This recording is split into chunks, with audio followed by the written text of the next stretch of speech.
to us. Please sit back, relax, and enjoy the flight.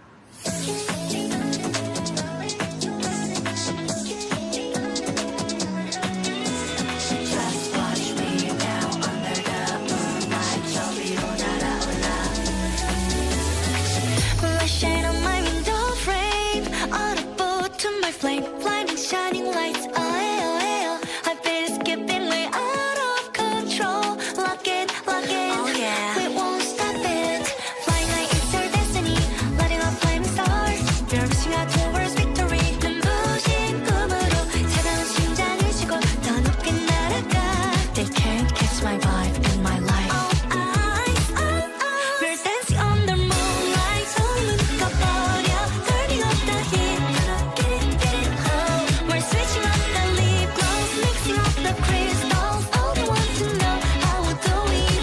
Now it's time we switch to flight mode. Yeah, 차올라 내 눈빛 봐. 불부터 나 ready now. 떨림이 번져가 이 밤 위로 올라타. 거침없이 난 dive. 겁없이 뛰어가 flight mode. Be breath free, shining, flying high. Feel the spark of flight mode. 우리 하늘 위로 더 rise up. 사라져 fade away moonlight.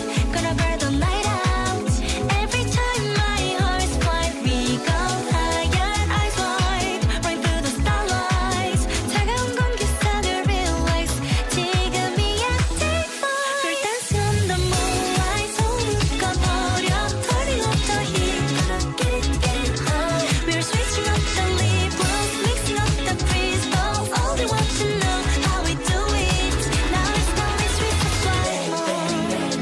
Wake up, wake up, wake up, wake up. Feel it, feel it, feel it, feel it. This time switching to flight mode. Fly, fly, fly, burn up, burn up, burn up, burn up. 올라가. This time switching to flight mode. 올라가 계속 계속 높이 높이 fly away. 어둠 깨트려 이 무대는 우리의 게임. 자꾸만 넘어져도 울지마 괜찮아 일어나. 그 끝을 몰아서 run 이번 위로 flight mode. We're dancing under moonlight. 손을 묶어버려. Turning up the heat. Get it, oh. We're switching up the lip gloss. Mixing up the crystals. All they want to know how we do it. Now it's time we switch to flight mode. This time switching to flight mode. Burn up, burn up, burn up, burn up. This time switching to flight mode.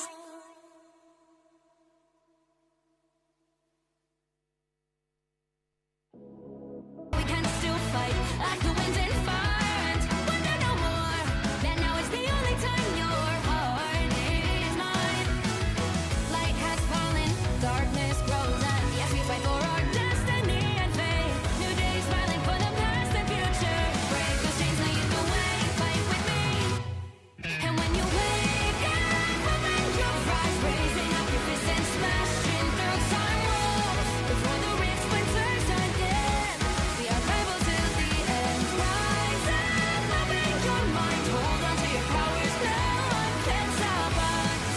We are rivals again until the end of time.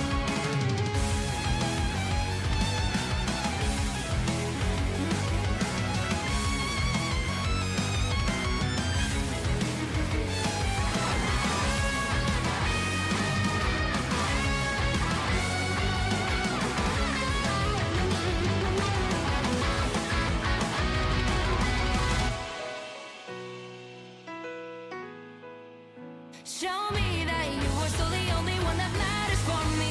I'll be waiting for you. Wait up, open your hands, holding on to your heart. Look inside you. Can you feel it? The sparks in you. Add it up, unleash it. Wake up, open your eyes, raising up your fists and smashing through time walls. Before the rift splinters yet again, we are rivals to the end. And rise up, open your mind, hold on to your powers. No one can stop us. We are rivals till the end of time.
to you. Ready to unleash it all. Wake up, open your eyes, raising up resistance, smashing through time walls. Before the rift splinters yet again, we are rivals to the end. And rise up, open your mind, hold on to your powers. No one can stop us. We are rivals till the end of time.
Remember the dusk, the lights gripping tightly, trapping all those fighting souls. But yet, across the world, I see you standing in my way.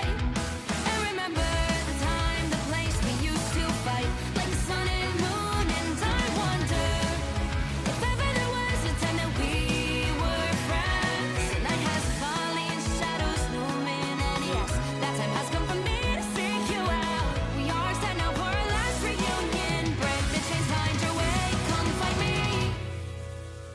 Do you remember who you really are? Show me that you are still the only one for me. I'll be waiting for you. Wake up, open your eyes, raising up your fists and smashing through time walls. Before the rift splinters again, we are rivals till the end. Rise up, open your mind, hold on to your powers. No one can stop us. We are rivals till the end of time. We will clash, no matter where.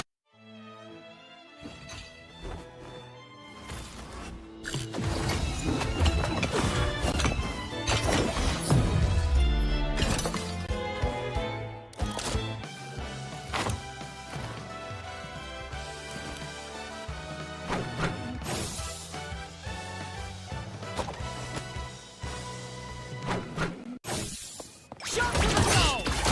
Love that kick! Release the Colossus!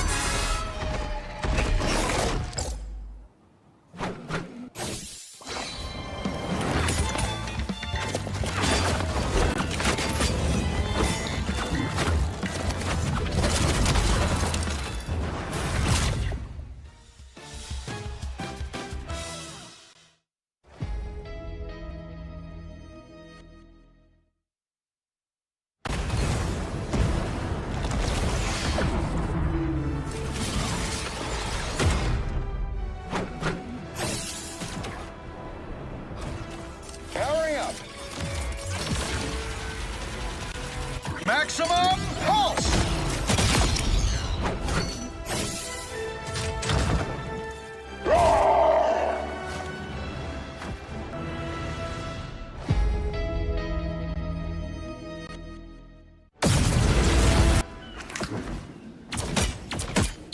Your powers are mine!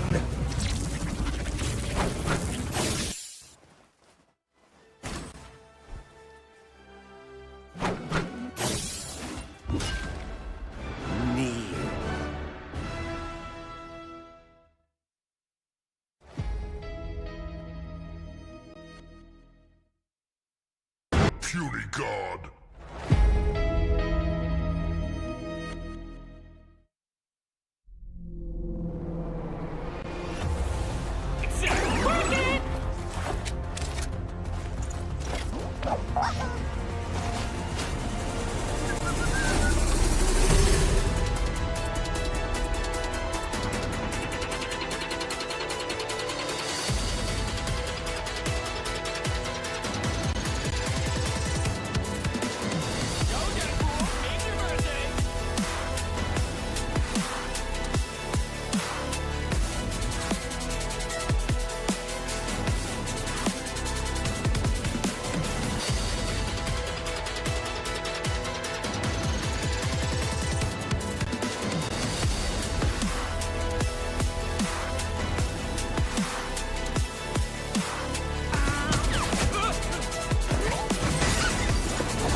Welcome in, everybody! We are back with Marvel Rivals Ignite Preseason Oceania. It's time, the last final day of playoffs, and it's Metzi and Liger bringing you all the action. And Liger, how you feeling? We started from the bottom, and now we're here, right at the end of the road. I'm feeling ready for an absolute banger of some top tier OCE Marvel Rivals tonight. We're talking about the grand finals, we're talking about lower bracket finals, we're talking about absolutely down to the wire, the final three teams. We're talking podium finish teams here. Who's going to take the big gold? That's going to be the big question, isn't it? Is it going to be a Gen G Gold? Is it going to be Gen G taking the fold, or will it be Kanga? Will it be the Chiefs? There's still one step left for those two teams, that's for sure, but Gen G are waiting eagerly to find out who their opponent will be. But first and foremost, we're going to talk through some of our favorite things right now. It's time to attain glory by any means necessary. Claim your destiny with Loki and Iron Man's The Avengers and Elsa Bloodstone's Bloody Butler costumes. Embrace the legacy of the Battle of New York and use your unrivaled precision to dominate every rival. Available right now. The power of gods and technology will shred your opponents. And then, of course, assemble, defend, defy. Loki has arrived to challenge the world's mightiest heroes in a confrontation that'll reshape the path to Doomsday. The Avengers must stand united against this new threat in our upcoming asymmetrical PvP mode. Watch the trailer to see the God of Mischief in action and prepare for a battle where the odds are never what they seem. This begins April 30th, everybody. It's out now. Get in there and get amongst it. Get amongst it just like you can get amongst our brand new Twitch drops arriving with the Ignite Preseason, everybody. Make sure you're tuned in. It only has a little bit more time left, running until May 15th at 9 a.m. UTC there, so make sure you watch all participating channels, your favorite streamers, you name it. You can get exclusive rewards, just like our Daredevil exclusive rewards there with the spray, the nameplate, emote, and the Willa Galactic costume. But that's not the only hero who has a bit to play for, Liger, isn't it? Oh, of course, and we also have Gambit. If you don't already know, Gambit is still available, everyone, but not for much longer, okay? You gotta watch 3 hours, you get that emote. Watch 6 hours, you get that Galactic Will of Galacta costume for Gambit as well, okay, everybody? You gotta get in there. Ignite is literally, we are at the very tail end of Ignite Preseason. This is your last chance to get some of that. Get that Daredevil, get that Gambit for sure. That's it, my man. Very excited to... Well, if you haven't got your hands on it yet, you better get your hands on it right now. Make sure you are watching eyes front and center on it to these here games, because today's the day, man. This is it. Make sure you claim that while you still have a chance to. But speaking of what has a chance still, it's our teams here today. 3 teams remain. 1 waiting at the top. And taking a look at what's on offer, well, there's only 3 more things on offer for these teams. Our champion slot for $20,000 US out of our $50,000 USD prize pool, Liger. Runner-up taking away 10K, 3rd place 6K, 4th, 5th, 6th gonna take 4K, 3K respectively amongst 5th and 6th there. 7th and 8th gonna be taking away 2K each. So there's a lot at stake here, Liger. There's a big difference between 2nd and 3rd place. Oh, 100% right now. We're talking about big money, big opportunity, funding for your team to keep going, to keep playing, to keep scrimming. But on top of that, as we know, the bans, how it works in Ignite, to remind everybody one more time, one final time, for preseason, of course, it is going to be asymmetrical banning system, okay? 4 bans, 2 protects each side. It's going to affect the opposing team.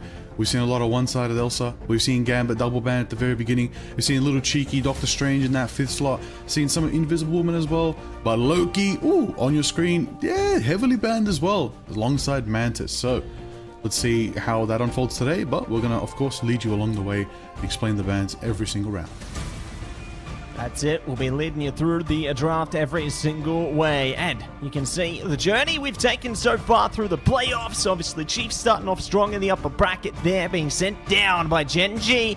and now forced to play off against Kanga in the rematch of the upper bracket opening round there. Keen to see if Kanga is able to step it up and maybe take a map or more off them. Or maybe we could see even something further. But, you know, it's a story. It's a battle of rematches here. If Chiefs pull through, they get a rematch against Gen G. If Kanga pull through, they get their chance to take on the reigning champs here. So, a lot at stake before we crown our champion. Oh, absolutely, absolutely. We're talking about massive, massive momentum coming from Kanga, who won the tiebreaker on Friday. They are here now today. They've made it to this pivotal moment for themselves to make this, you know, lower bracket dream run happen. But the Chiefs, they only just joined the lower bracket, and they might be here to take Kanga down in their story if they can get it and get their rematch against Gen G. But that is the question. However, Gen G, you know, they're sitting at the top. They're in the grand finals. They're waiting. They're going to be like, all right, whichever team it is, who is it? Come at me. We're going to find out today, everybody. We're doing finals. We're talking lower bracket finals to get that last team in, locked in for the grand finals to take on Gen G, and then into a grand finals. We're talking best of 5 for the lower bracket, and then a best of 7 for the grand finals. Let's see, today's a tricky one. This could go the distance. It certainly could, and I'm hopeful, you know, in both regards. What I'd hope for in the best case scenario is both series go the full distance. We see all 5 maps, and then all 7 maps. Or better yet, we go more than 7 maps. Those who remember Asia last year. But we'll see if we can get that. Yeah, map 8. Map 9. We're going for map 9, Liger. Records. That's what we got to do. We got to break records out here. This is the expectations. And I know everybody has been locked in for the past few weeks right now. Ignite Preseason has blown everyone's expectations in all regions right now. And the last ones to come and deliver the deal, alongside China, which is also concurrently going, is going to be China and OCE. It is a big deal right now, as both regions are kicking off this weekend to get their definitive winner. Your predictions have all been locked in. There's no more chances to make predictions, everybody. It's all locked in. So good luck getting the all-seeing oracle if you're trying to go for that achievement. It is gone for me. I'm not getting it, guys. I failed already. It's gone for us, mate. It's gone for us. But what is in front of us is Kanga Esports right now. If you don't know them, and now you do, we got Tinny, Hypnotic, Dusk, Isaac, Revsy, Sector, and Juicy Adon in that roster there. The roster we should see today is Tinny, Dusk, Isaac, Revsy, Sector, and Juicy. Going to be on a deck here. So very excited to see these players prove themselves once again. You know, they've gone through, I'd say, a very arduous road, a very hard-fought endeavor in order to make it into the playoffs. And now they're here to prove that they are one of the region's best, and they are going for the top. Ooh, that is the goal for themselves right now. Kanga Esports fired up a very, very good run so far for themselves. It's going to be interesting to see how they fare. But, of course, on the other side, the Chiefs are here locked in with their roster as well, with Jongvek, Reno, Bubblecar, Beastnode, Donald, and Zykrek. And this is a very, very, very interesting team to watch because they are the first team to take a map off Gen G last night. That woke everyone up immediately. It just goes to show that how formidable and arguably at times perfect Gen G are. They still did drop a map to this team right here. So let's see if maybe they got a taste for glory and maybe they can take it all the way, or are Kanga going to stop them in their tracks? That's going to be the point of contention, isn't it? You know, Chiefs are looking too far ahead, thinking that they've got this in the bag, you know, looking to just send it and just be fully prepped for the grand final matchup, or will they be fully prepped up for a matchup against Kanga as well? You know, it really goes to show that you got to look at the journey holistically. You can't just look towards the end of the road there, because there's many steps you got to take it before that. And very eager to see if they're going to be present into this one and looking to bring their A game once again. Well, that's what you got to bring right now. We're at the tail end of the tournament.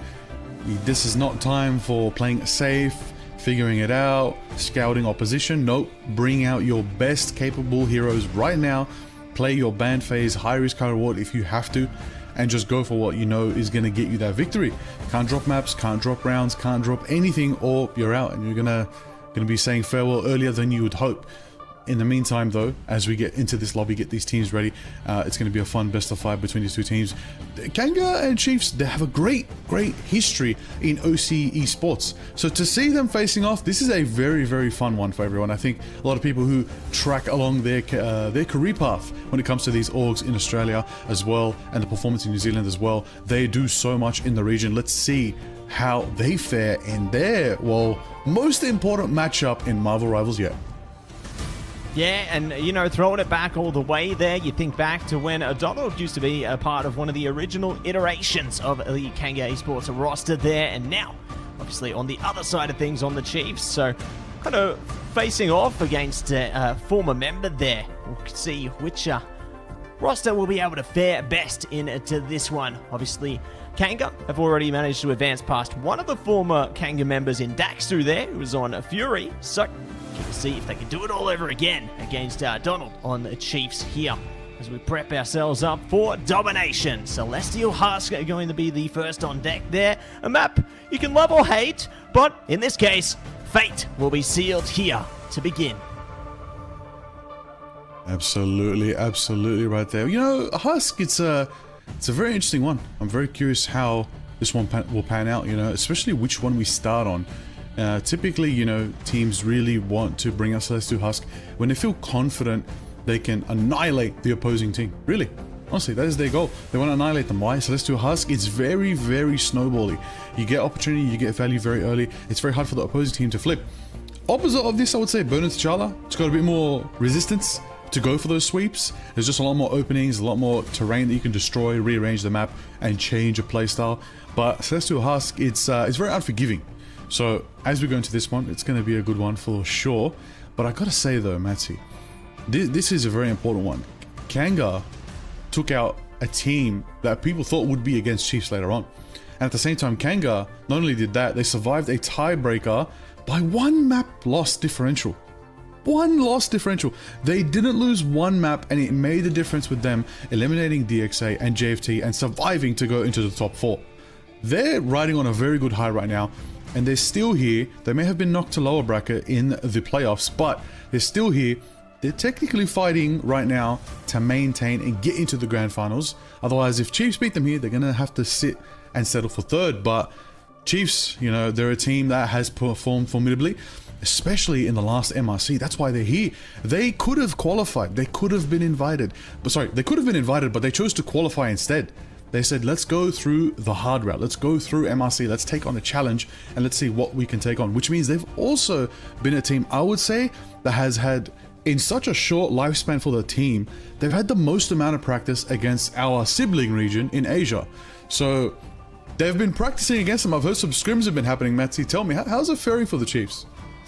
They're faring really well. You know, they've been screwing a lot of teams around the space there, from China, from around the Asia region as a whole there, and they've been putting up some pretty confident results, I'd say, against some of the more notable teams there. So definitely keen to see some of their practice being put in to perfect here. Obviously, both teams have been warming up in preparation for this one, and I think, yeah, Chiefs are looking really fired up at the moment. If there's a team that you can have to be the personification of the term lock in, that's the Chiefs every day of the week. Okay, well, I would like to meet the personification of locking in. I would like to potentially see the result of locking in, and I want to see a crazy best of 5 between these two teams right now. Here's the thing. We're in the finals territory, which means as much as we want to say, oh yeah, give us a 2-3, 3-1, whatever, if we see 3-0, it is earned, deserved, and by their storyline, because this is what these teams are known for. They are not gonna drop any mercy. They're gonna go in, they're gonna get momentum, and they're not gonna let go, and they're gonna take it to those 3 map victories that they need. But in the meantime, speaking of momentum, Gambit has still shown none and still been banned out twice. Again. Yeah, now, I feel like maybe we need to change the alt line to Gambit always folds out of the ban draft, because that's what seems to be happening all of the Ignite preseason here. But we are going to be jumping into the double Elsa Protect, double Mantis bans there as well. So Sock standard ban line, so far so good. Ooh, looks like Kanga banning out the Daredevil there. They know that they don't want to mess with Reno on the Daredevil, and it will be a Vanpool taken away from Kanga into this one, so it won't enable Isaac to play into that, but it does open up the Ultron for Kanga to get the Protect here. Definitely does indeed. I mean, this is pretty smart so far. You know, Chiefs, Reno is a very, very frightening Daredevil. That makes sense to get rid of him nice and early. But I will say on the side of... Oh, the Jeff hover is very big here. Are they going to lock it in? Are they going to not? Yes, they are. Kanga will not have access to Jeff. No Jeff time. No chance to get splashy with it and potentially, you know, scoop mob off the map. But Invisible Woman is their Protect. That's very strong for the Chiefs right there. Having Invisible Woman and Elsa online. Yeah, going to have a lot at their disposal here. And they're curious to see how they will react around it, as now everything going to be locked down, locked in, and ready Your hero. to get a spun to action. You I'm can not see some of the judging. heroes they're potentially looking to play into here. Tinny looking to play more dive-centric onto the Venom. Do have the White Fox playing around the team up with Dusker there as well. And having Ultron to round out that strategist lineup. One in the same. Arena are going to be on the Psylocke there to complement Jongvek. Potentially on the Elsa, maybe on the Adam at first. They're really taking into consideration how they want to play this one. I don't know if we're going to see Zyakreek on the Mr. Fantastic, let alone Reno on the Iron Man. I mean, I'd love that any day of the week, don't get me wrong. I don't know if today's going to be that day, though. That is the question. We'll see right here. As we are moving into Celestial Husk, I like the fact that... You know who's open and available for both teams, Massey? The good old Sorcerer. Good old Supreme Man. Supreme Man? That's a... that may be the line. Well, Doctor Strange is available. I'm seeing Iron Man, but I don't think Bobo's in this lobby. So we might get Reno just mucking around a little bit in the spawn room. He's currently hovering the Iron Man. The question is Reno about to walk out the doors with the Iron Man? 3, Ain't no way. Well, locking everybody, we're in the midst of it. And we are seeing the Psylocke instead. Okay. I like the comps I'm seeing so far. Groot's a good pick. Double Strange. Could it be a Portal? Oh, the team's already going to potentially... they're going to play it safe for now.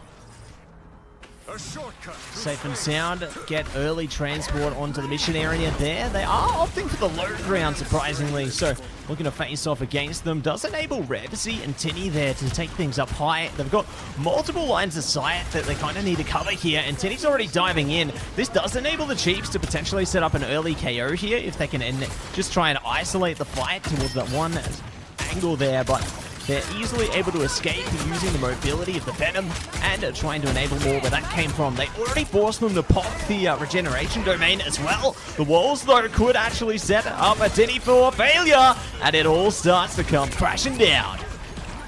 There it is. Juicy with the laser action, taking out Jongvek, marking down the Elsa, getting value for themselves. Being on the Psylocke as well, going to return a favor, taking out Juicy in revenge. Still looking even for both teams. 5 up on both sides, and a little maelstrom from Donald takes out Revsy. Revsy is a terrifying Elsa. I just got reminded. Honestly, it might be the mark of one of the MVPs of Ignite preseason here in OCE is Revsy's Elsa, but we'll see how far they go. Maybe Revsy does get to the finals and gets to take on Gen G. We'll find out. But right now, it's going to be Chiefs who do start their capture and get percentage on the board. I will say though, Matty, I'm liking the ult charge right now. Very balanced, very confident. It looks like both teams might explode very, very soon.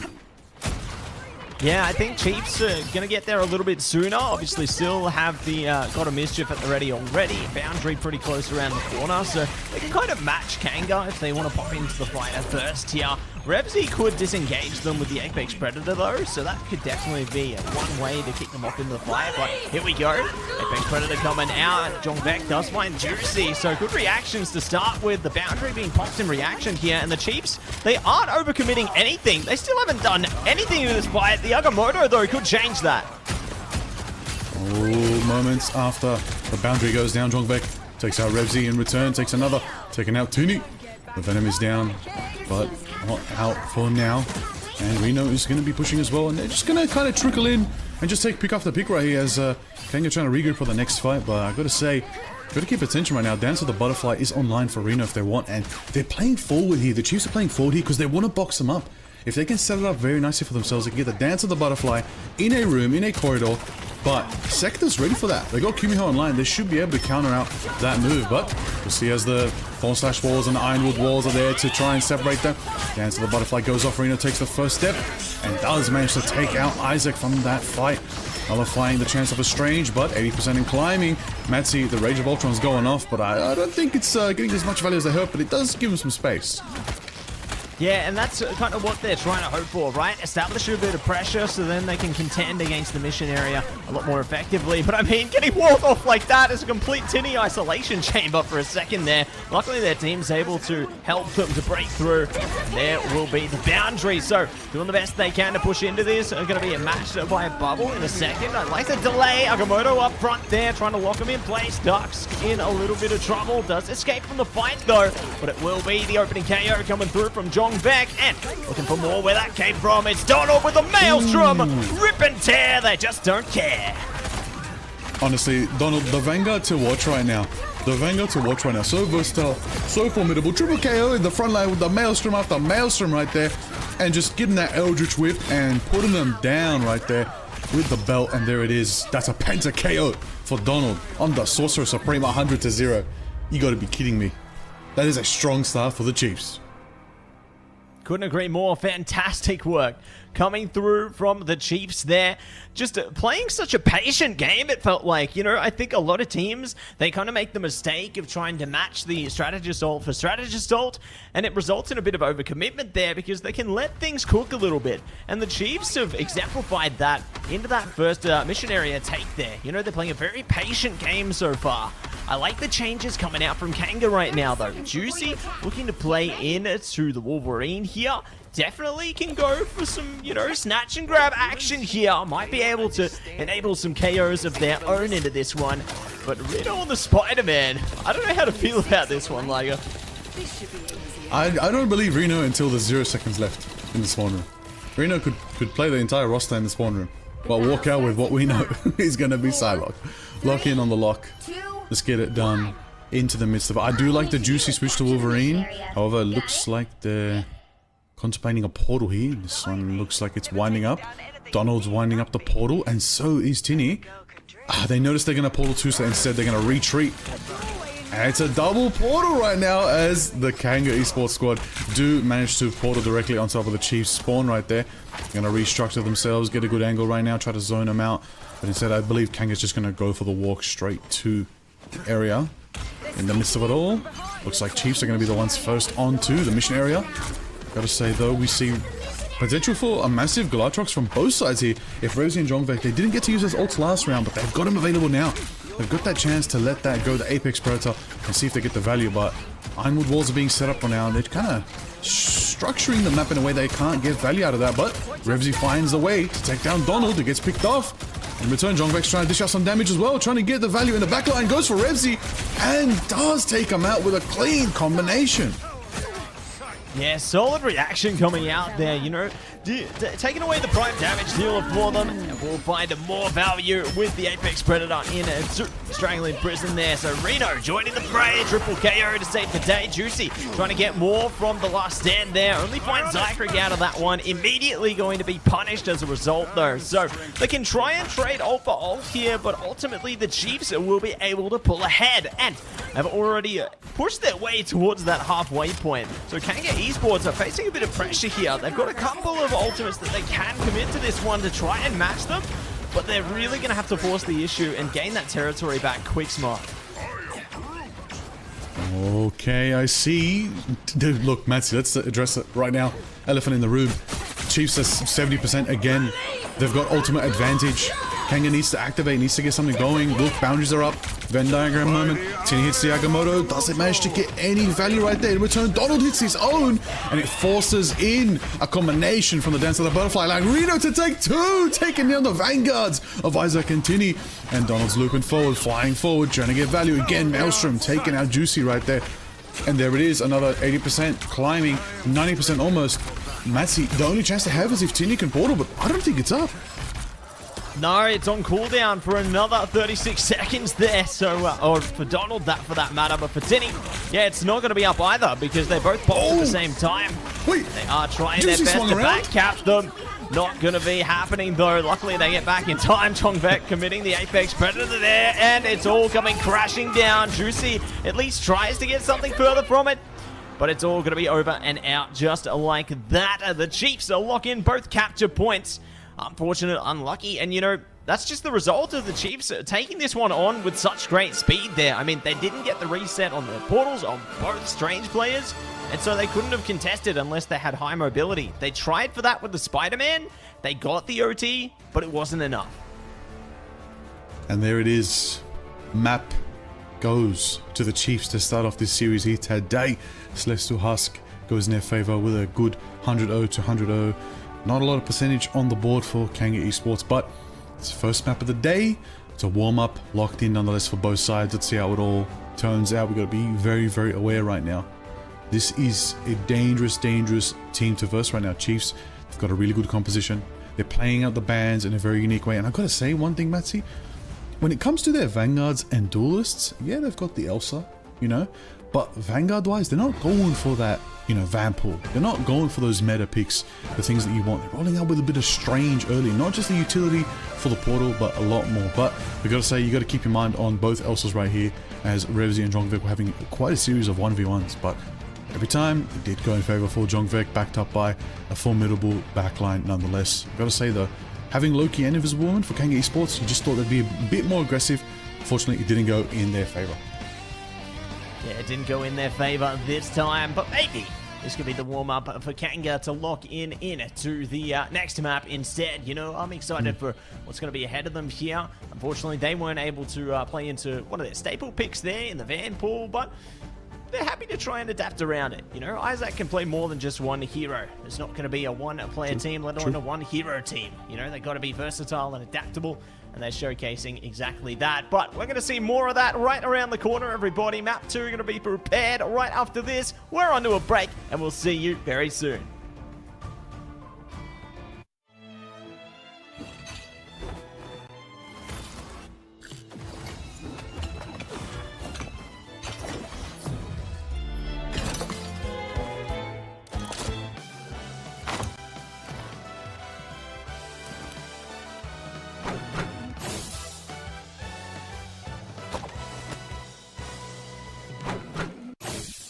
Shot to the zone! Not that kick! Release the cluster!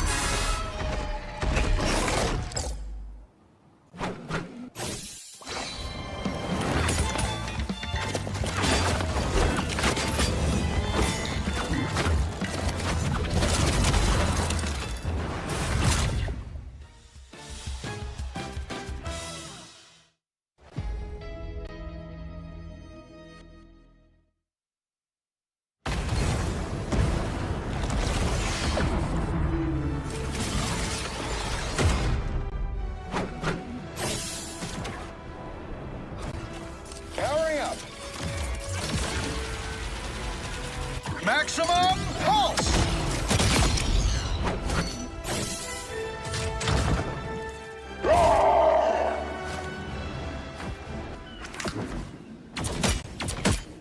Your powers are mine!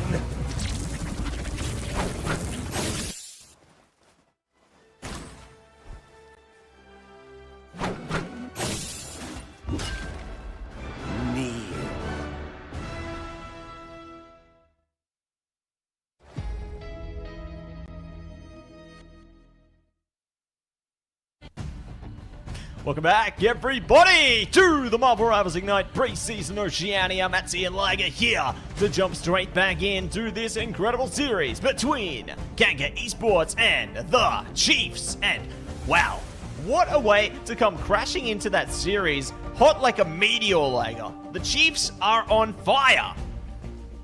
Yes, they are literally going for gold right now. They want to get their rematch with Genji. Not taking their foot off the gas right now. Okay, they're going for it. Let's see if they can take it all the way, and we will that full hold situation going on, or have Kanga warmed up and they're here to fight. That is the question. Here to fight and here to ignite the battle. I'm eager to see them take up flight on to Museum here, and eager to see how both these teams will be able to present themselves into this, because Kanga, you know, it's their time to lock in. They've had that little warm-up map in to the domination there. It's time to play in a convoy and show us exactly what you're made of. Will they adapt around the draft a little bit, go in a different direction there? That's to be seen. You know, they had focus in one direction there. I mean, the Chiefs won in the same. They take away the Van Pool. Do Kanga maybe put focus around the Van Pool to enable Isaac into this one? Do they shift direction? There's a lot to contemplate, and this is the perfect place to do it. Absolutely, absolutely. Now, it's a very boxed-in map, as we know here in Museum of Contemplation. Convoy mode as well. So things could get very dangerous very quickly, but you got to be very, very careful as well at that starting choke. And I do believe the pick to keep an eye on here as we enter the banding phase is going to be Daredevil. Having that outsourced wall, like visibility, to be able to pass that information onto your team, that is going to be valuable. You'll be able to know who's flanking, who's trying to set up for an ult, maybe even a little Tomahawk Agamotto might get denied, because you can see Doctor Strange looping into that. We will see as it all unfolds. We'll say though, I think things will change drastically if Elsa actually doesn't survive the banding phase, but right now both teams are very much settled on we take away Gambit and we let us both have Elsa. It's been tried and true strategy so far. I'm waiting for one team to finally say, you know what, enough's enough, let's let Gambit into the mix. Let's see if this can change the result, because if you're not winning and you're playing the same band phase, something has to change there. That's the only factor you can change. Yeah, and I mean, like, you know, we saw Kanga put focus onto the Daredevil ban into that first map there, and the Chiefs just didn't care.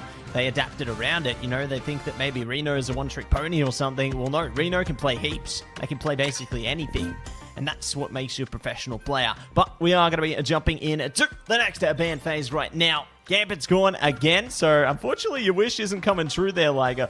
We are going to be seeing the Elsa locked in. Maybe on both sides, it could be seeing a Mantis ban coming through, so I think we're just going to stay to the same 3-lane, or, you know, the same 3 picks and locks there over and over again. But the changes will come in the 4th slot on both sides. Well, you know, well, it's probably the 4th slot, but in the meantime, I'm looking at the hero slots as I am admiring the Moon Knight. The Knights of the Moon? What do we call them? There's quite a bit of them. Zycrick is slacking. They haunt you. So, yes, they will haunt you.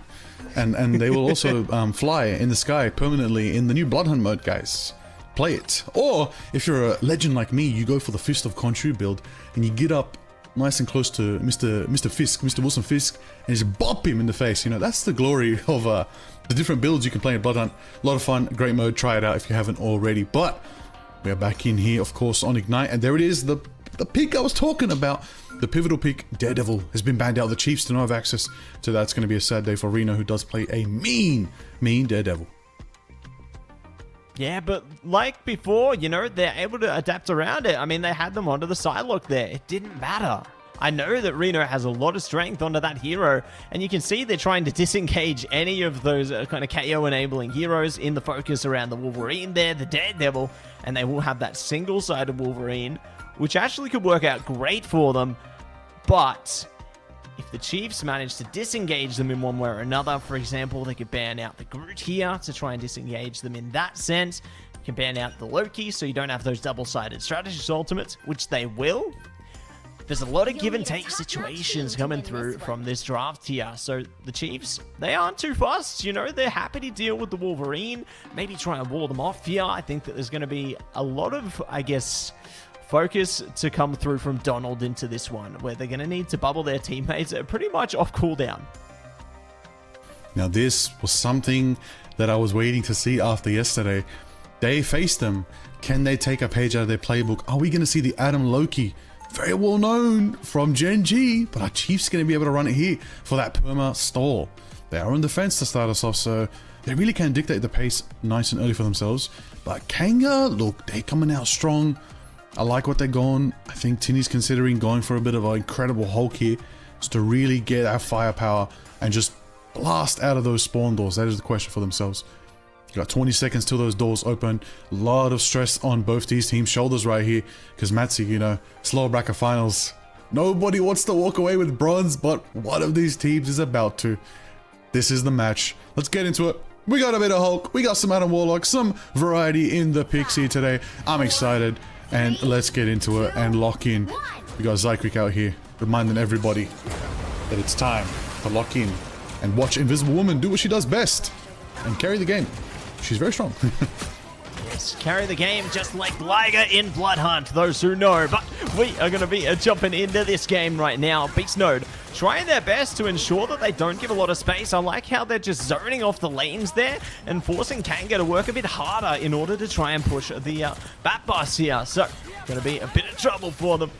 See if they can continue to lock it down, though. Nice shots from Revsy there. Catches a straggler and are looking to lock in even more. Beast Node in a bit of trouble. And this does mean the Chiefs are going to have to retreat out of this one and concede even more space. So Kanga have free reign to push the vehicle. Yes, they do right there. Feeling confident, Rena. To return, takes out Juicy. A bit too close for comfort, but they're bunkering in right now. Setting up alongside Beast Node, but Rena's going to go out into the mid. See Tinny on the walls. Got to be careful of that Venom right now, but Tinny's taking quite a bit of damage right now. A couple more shots and it would have been taken out, but they're going to have to pop that personnel shield for a little bit just to stay sustained, retreat back to their team. But a point-blank Alatrox from Revsy takes Jongvek out of the fight. Following suit, Bubblecard down from Juicy. So does Beast Node go. And it's going to allow us to, force a little cocoon from Jongvek. But Loki's not in the fight. Bubblecard's not there. We can't get that shapeshift into early Karmic Revival from the Loki. Looking to shift focus in that direction and see if they can cause the resurrection for their team with a quad KO from Tinny. So nicely done to clear a ton of space. The portal will keep them online on the mission vehicle, though. They won't get easy pickings over first capture here. They're going to have to work a bit harder. Feast of the Abyss coming out from Tinny. Not a lot of health on that one. Bubblecock does go down. The dance floor enabled as well. So Dusk keeping their team pumped up and ready for action. Isaac slice and dicing with those katanas as well. Boundary will come out to delay the mission vehicle a bit longer. And they catch the triple KO from Beast Mode. What a maelstrom from the ages there. A resurgence they desperately needed. And they will lock it in check. You kidding me? You gotta be kidding me right here. That was a point blank maelstrom that denied the momentum. Hold on a second, Kanga pushing very good for a good 2 minutes now, but Chiefs got the momentum back. They kind of stopped them here, but still have time to be aggressive. Sector is on the Jeff. That is a fan favorite in the chat, I know that for sure. Could get very, very dangerous, but Juicy as well could let it out next fight. Isaac as well has the banhammer. There's a lot of potential here, but it's going to be Juicy taking it to court first. At the same time, let's see if their defense is up to par. Up to par and ready to raise the bar here. As they're trying to go near, go far. Leave a scar. Big isolation. I like how they utilize the bobblehead there. Karmic Revival from Jongvek, though. Trying to bring the team back onto this one. It's Chaffer. Could be the answer. Meteor from downtown to try and shut it down. Oh, and here we go. Goodbye to Beast Node and hello to more Bubblecar. Keeping the team online, though, with the boundary. This is what they need. Reno still fighting as well. Banhammer coming down there. We'll find Revsy still trying to clear path as well. Tinny on deck here. Does bring out the Apex Predator. And we're going to get the heals they desperately needed. Jongvek is here and instills fear in their opponents. And there goes Isaac. Still locking it in from the corner. Taking selfies to stay in the fight as well. You love the tactical selfie. They will be able to retreat just in time. Beast Node, though, makes them implode. We'll be able to stop the show in its tracks here, Liger. And the fight still reaches on. 10 seconds. Even when you think the sustain from the Chiefs is over, they got Zykrek ready with the boundary again. They're going to hopefully build up for another Galatrox. That could be the winning play for themselves, but Kanga's trickling in, and they just get it in time. Isaac with the sacrifice triggers the overtime. What an excellent play on the Deadpool that allows Juicy to hit the portal. That's it. Oh, but they don't make it. And there it is. Just by the thin step. One extra step from Venom, one extra step from Tinny could have made it, but it just wasn't enough. And there it is. The Chiefs do hold it just shy of the first gate. They didn't get their full hold, but they got a fairly good hold nonetheless. Yeah, pretty solid hold coming through there. I can't believe it. You know, really impressed with how they managed to hold it together onto that one.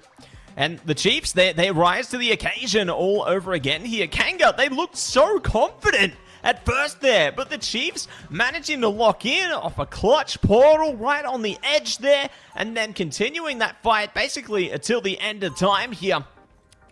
Just a solid turnout of events into this one, and Liger, I think it's that special time on attack for the Chiefs. Nope, not yet. But we love the hovers coming through on the Moon Knight, let alone Revsy bringing out the Human Torch of all things.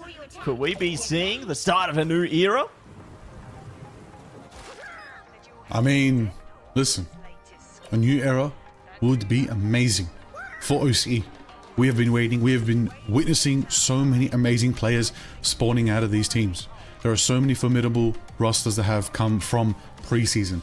So many things are happening behind the scenes. I've heard of new rosters being made as we speak, new potential, all from this data that we have learned in preseason OCE. And the best part is, we haven't even seen the big grand final. We haven't even seen who's going to take that silver medal, that gold medal, that bronze medal. We don't know who's going to take it. But right now, it looks like the Chiefs are on the road down Contemplation Lane, and they want to get their second map victory and lock themselves even further in the chances to get to that grand final. We'll see how it all unfolds. I already like what I'm seeing from the Chiefs so far, because everybody get loud, because we got Groot Night in the house, everybody. For all of us who love the moon, I'm ready for it. Let's get the Hand of Khonshu.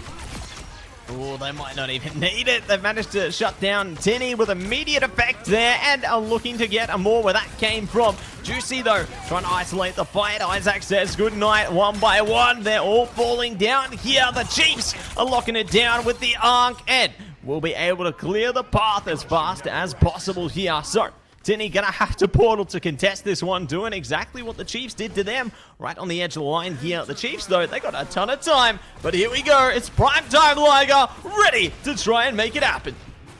It is time tonight to see if the Chiefs can secure their second map victory. Kanga's on their final defense right now. They've got the portal set up from Tinny. They got a big, powerful Isaac on the Magneto in the front lines, hopefully building up that meteor. Reno with the moon taking out Dusk right there, and Tinny with the double KO. Do we see it? We want to see it. The Hand of Khonshu, is it going to drop down? Is anybody there to contest? 4 meters, 3 meters, 2 meters, 1 meter, then it's done with a celebratory Hand of Khonshu. That is going to be victory for the Chiefs here on the Museum of Contemplation. Another very, very strong map to their side. Matsy, I thought we'd get a competitive bout, but so far, Chiefs are 1 map away from victory. This is looking dire for Kanga.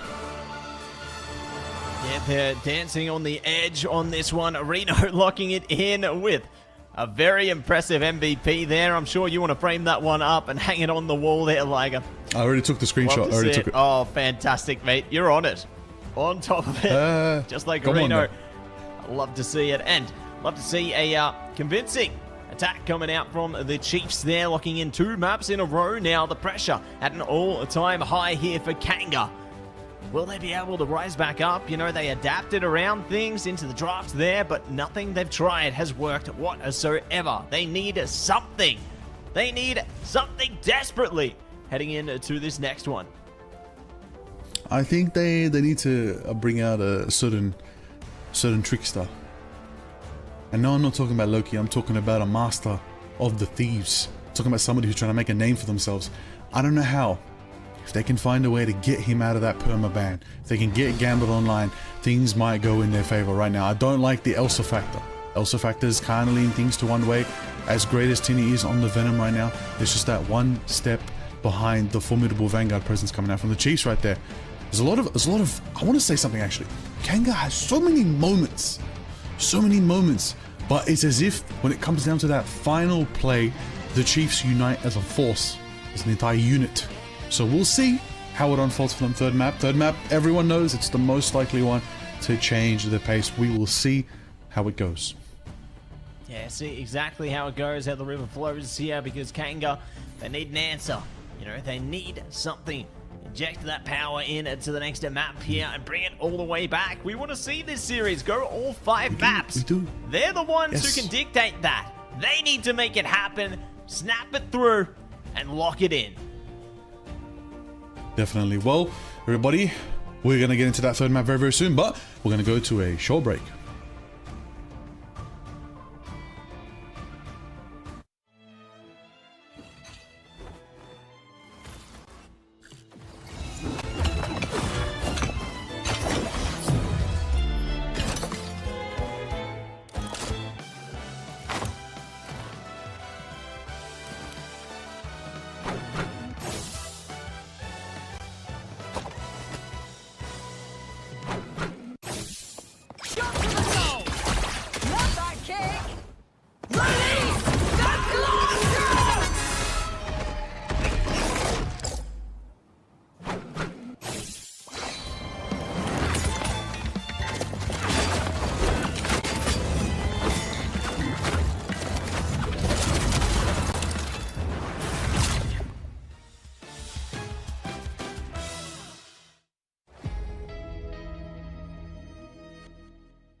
powers are mine!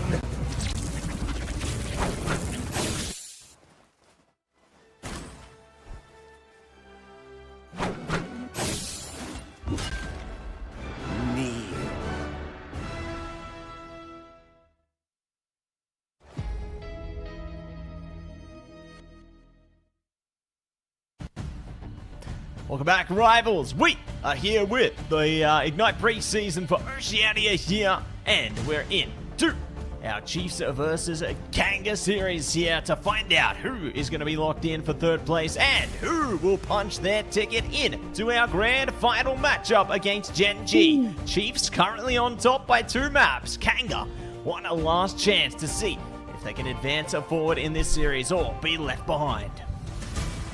It is a rough situation right now for Kanga Esports. I feel like we've just begun and already they're down 2 maps. That is not a good position to be, but Kanga are good on the back foot. This is their chance to potentially install a comeback. We'll find out if they can pull it off.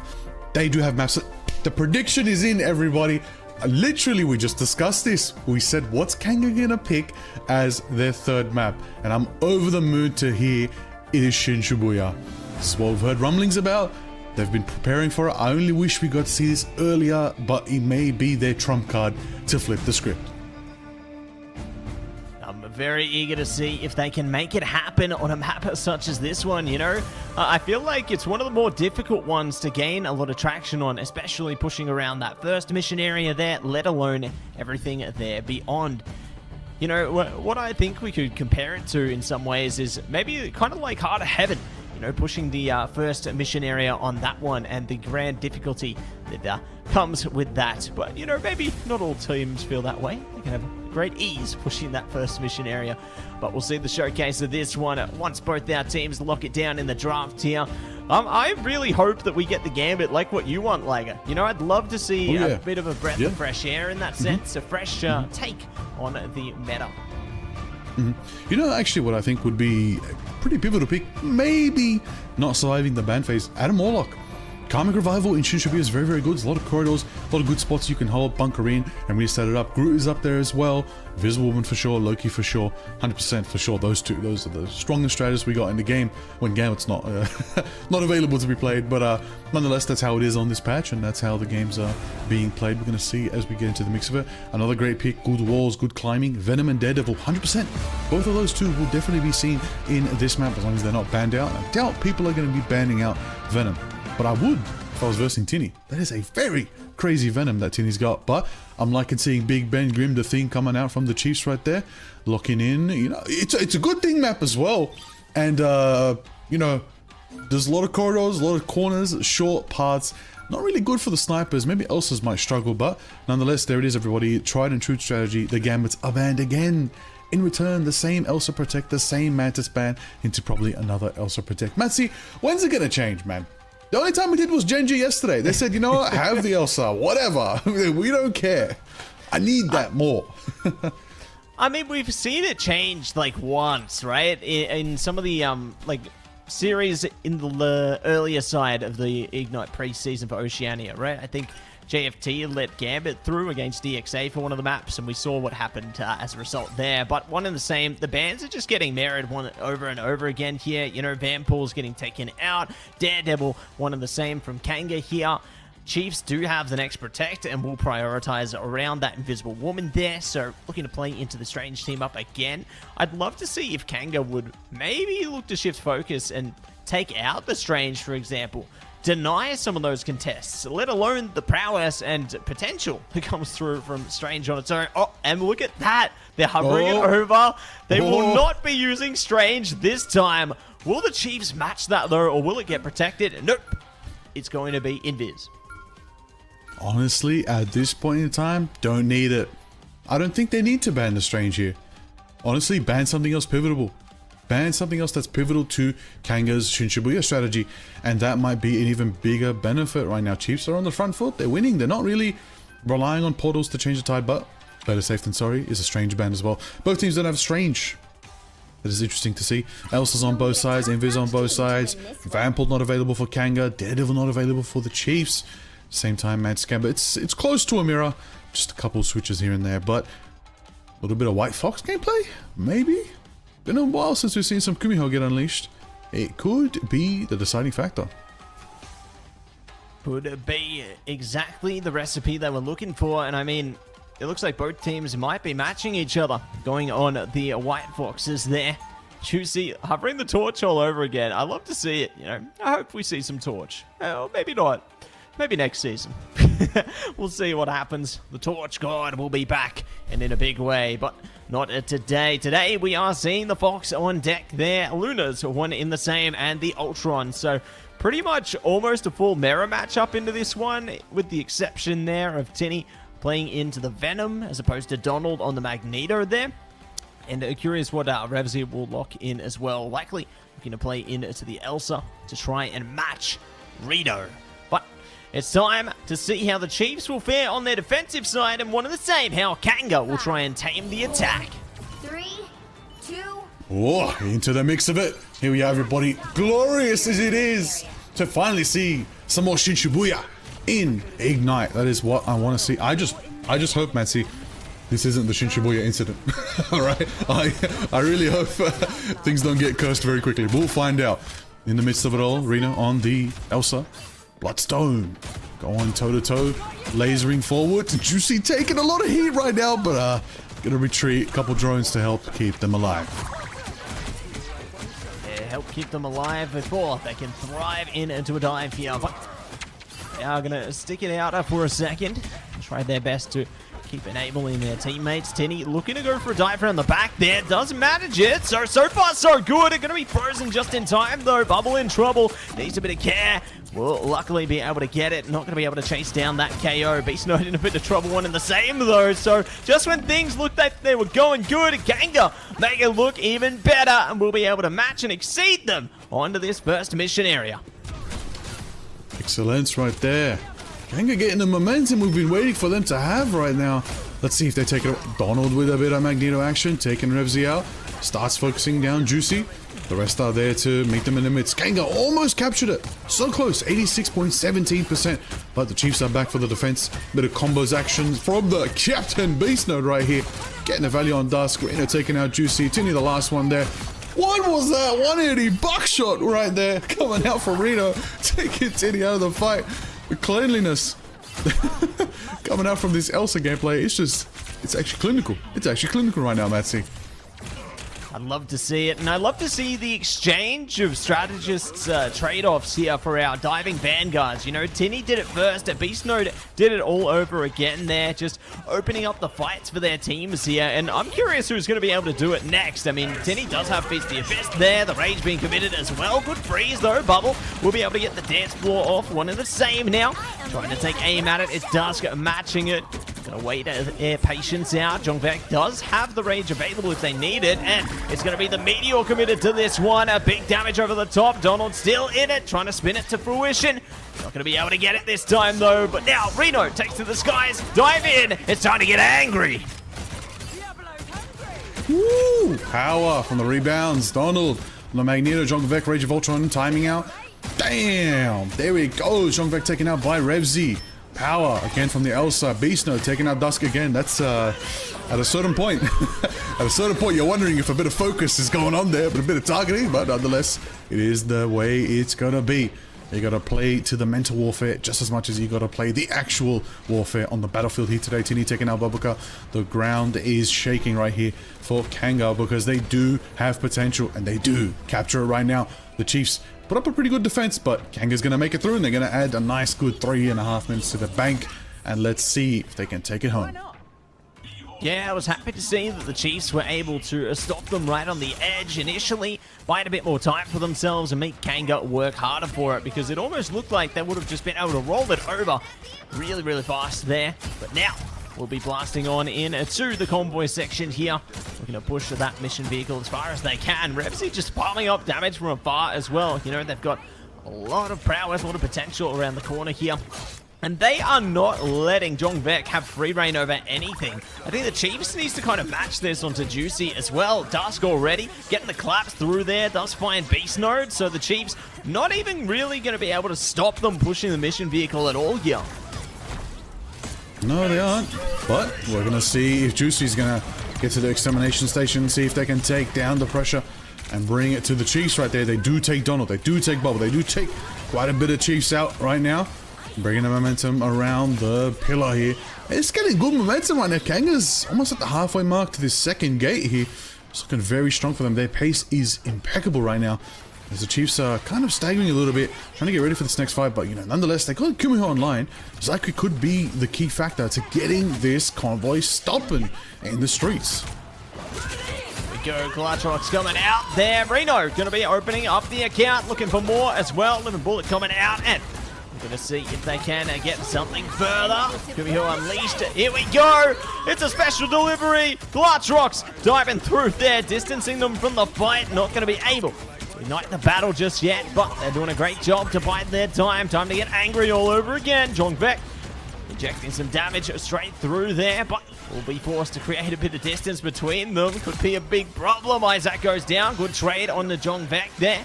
Tenny trying to dive around the back. He'll look to launch the counter-attack, but will be forced to fall back just as quick. So it's just that give and take, you know, just tiptoeing around the fight here. But the ground is being held. Already a minute left for Kanga. Almost have that recapture, but Chiefs have point contention, have that defense in their favor. Rage of Ultron right now poured in. Ramsey gets slapped by Donald by a meteor that I didn't even hear it go off. That was so fast. Insane precision coming out right now from a LeBron. But into that power is gonna be matched as Kanga are regrouping. They're gonna take high ground here.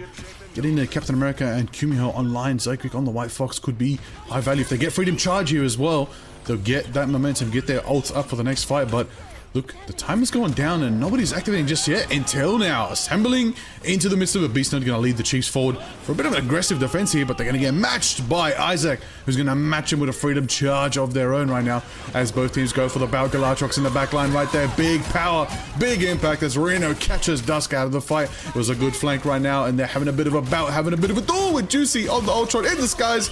Another pick for Reno. They can take him out. Sector falls as well to Beast Node. There's a little bit of a flank defense composition coming out from the Chiefs as they just hit the pincer formation and close in on Kanga.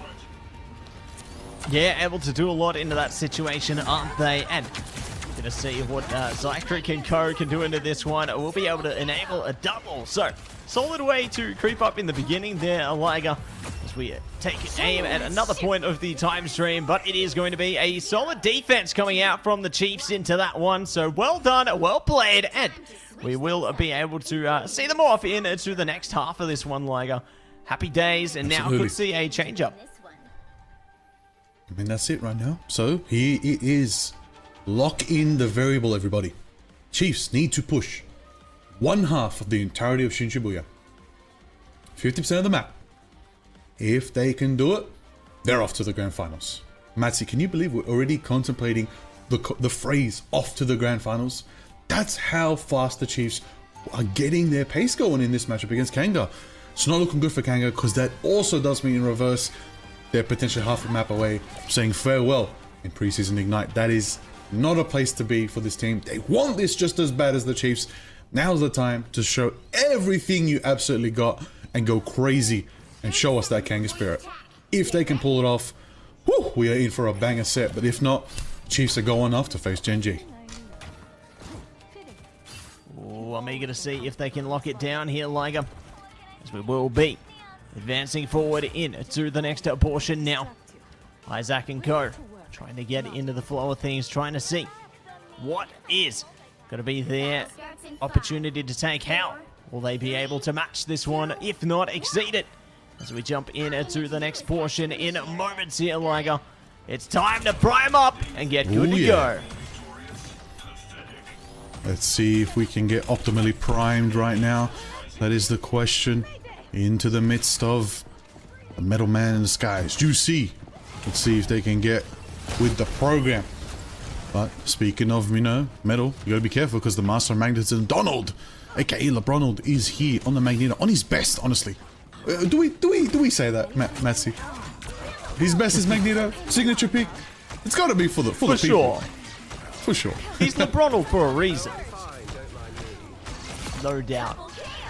And speaking of doubts, those are going to be dispelled by anyone thinking otherwise. Chiefs prime up and will take aim at the first tick onto the mission area here. And we're going to see if they can push ahead with even more. The Wolves come up to deny the points of entry, so delaying time even further. And that's 5.5 minutes to push this one. Oh my goodness. I don't know what happened to Juicy there. Unfortunately, he did not deliver pictures of Spider-Man in time. And he may be fired, but that is the game. But he did go for a stall and formidable effort nonetheless. Juicy back on the Ultron, locking in. Let's see if there are truly no strings on him. Into the midst of it all, John Vec in the front line, taking out Tini right now. The pace of the Chiefs it's really in their favor. They got a 5-minute time back, Matsy. It's looking pretty dire for Kanga. I'm not too confident, but anything can happen. We're going to see as Ultimates charge up. Jean Vec's got a potential for an Apex Predator. See, the Wolverine is now on Reno's side. Could be a big aggressive switch. He wants to go for that last stand. Maybe get a scoop up and maybe group him up. And if anything's going to group him up, it's going to be Beast Mode. Strangle Prism is almost online. Oh, it's time for dinner. Clutch Rocks comes out from Jong Vec there. Beast Node will be able to take it down. Isaac, good start. Coming through from them. Now trying to find more where that came from. Dusk in a bit of trouble. Does have Fate of Both Worlds available if required, though. Might get flanked in a second, however. I see Kanga trying to take aim at something there. Sector getting a bit sneaky. One of the same. Revsy does shot down Jong Vec, so this is a good start of a comeback here. The Rage coming out from Juicy. Dance Floor coming out from Dusk as well. Zachary good with the boundary for the moment. Got a mischief on delay. Can bring out their own Dance Floor. Looking to bring out the Strangling Prison. Everything being committed to this fight, but one thing stands between them. It's Reno on the last stand. It's Donald with the Meteor. Double down. And there it is. Everybody, the Chiefs get it done. And the rematch is on deck. Lock it in, everybody. We are going to the grand finals in what was a strong performance by the Chiefs right here. They said, you know what? Enough's enough. We're not going to hit a dawdle. We're here to get down to business. We want blood. We want to go back and take on Genji again, and we're going to take him back in the most difficult format of all, a best-of-7 grand finals. But it is, of course, a respectful salute and farewell to Kanga Esports, who do walk away with 3rd place here in preseason OCE. It is a crazy story for Kanga Matsi. They were the team that joined the tiebreaker. They caused the world to wake up to OCE Ignite and said, hey, don't sleep on us. It's not the Genji show. We can entertain too. We can bring the fire. And they definitely did up until their last moments. It was seriously a moment to behold what they pulled off, how they took down the teams that they did to get here. But it's just one step too slower than Chiefs here today, and the Chiefs do secure victory. And nonetheless, it is well earned by the Chiefs, who have been formidable. And I don't know what better warm-up you can have than taking on Genji yesterday. That's what the Chiefs went through. They know what it's going to take to win it all. They know what they have to beat and who they have to beat to win it all. And Genji is their next opponent, their final opponent. It's it. That's it, everybody. It's grand finals time. Woo! That's it. Grand finals time. Locked in, dialed in, and eager to see who will be able to take it here. The rematch is going to be on a line for both of these rosters. You know, Genji, they faced him before. Will they allow the Chiefs to take a map again? That's going to be the big test here. Will the Chiefs take more than one map into a best-of-7 of all things? There's a prime opportunity for both of these rosters to go so far, and I am so keen to see exactly how competitive this showcase will be, because, you know, the Chiefs, they're looking fired up. You could see that into their series right then and there against Kanga. They were locked in. They were ready to get things done, and they're going to have to keep that energy, keep that flame burning if they want to go earning some maps into the grand final. Absolutely. I'm ready, Matsy, bro. Been waiting a long time for this. It's been a long time since we got the honor and pleasure to cast a grand final here in Ignite, and we're here for the tail end of OCE to start the year. This is the most important match of OCE here in Ignite in 2026. Everybody, this is it. It's about to begin. They're getting ready. Chiefs just got their victory here. They got winners momentum. I mean, what else? We've talked about it all Ignite long. Winners momentum is such a factor to consider here. We've had so many teams come through and hit that lower bracket climb. Not necessarily the Chiefs get it the whole way lower bracket, but they've survived, and they're back in to the grand finals for the rematch. If there's any team that could take down the behemoths of Gen G, it might be the Chiefs. This is it. Get your predictions ready. Get everything ready. Get your snacks. Get your water. Hydrate. Get ready. Get your friends. Call your family. Tell everyone to put Ignite on the big TV at home. Okay? I'm doing that right now. I'll call my mum. She's going to set it up. Everybody lock in. This is it. It's game time. I can't wait. Mancy, I cannot wait. Oh, these teams are so good.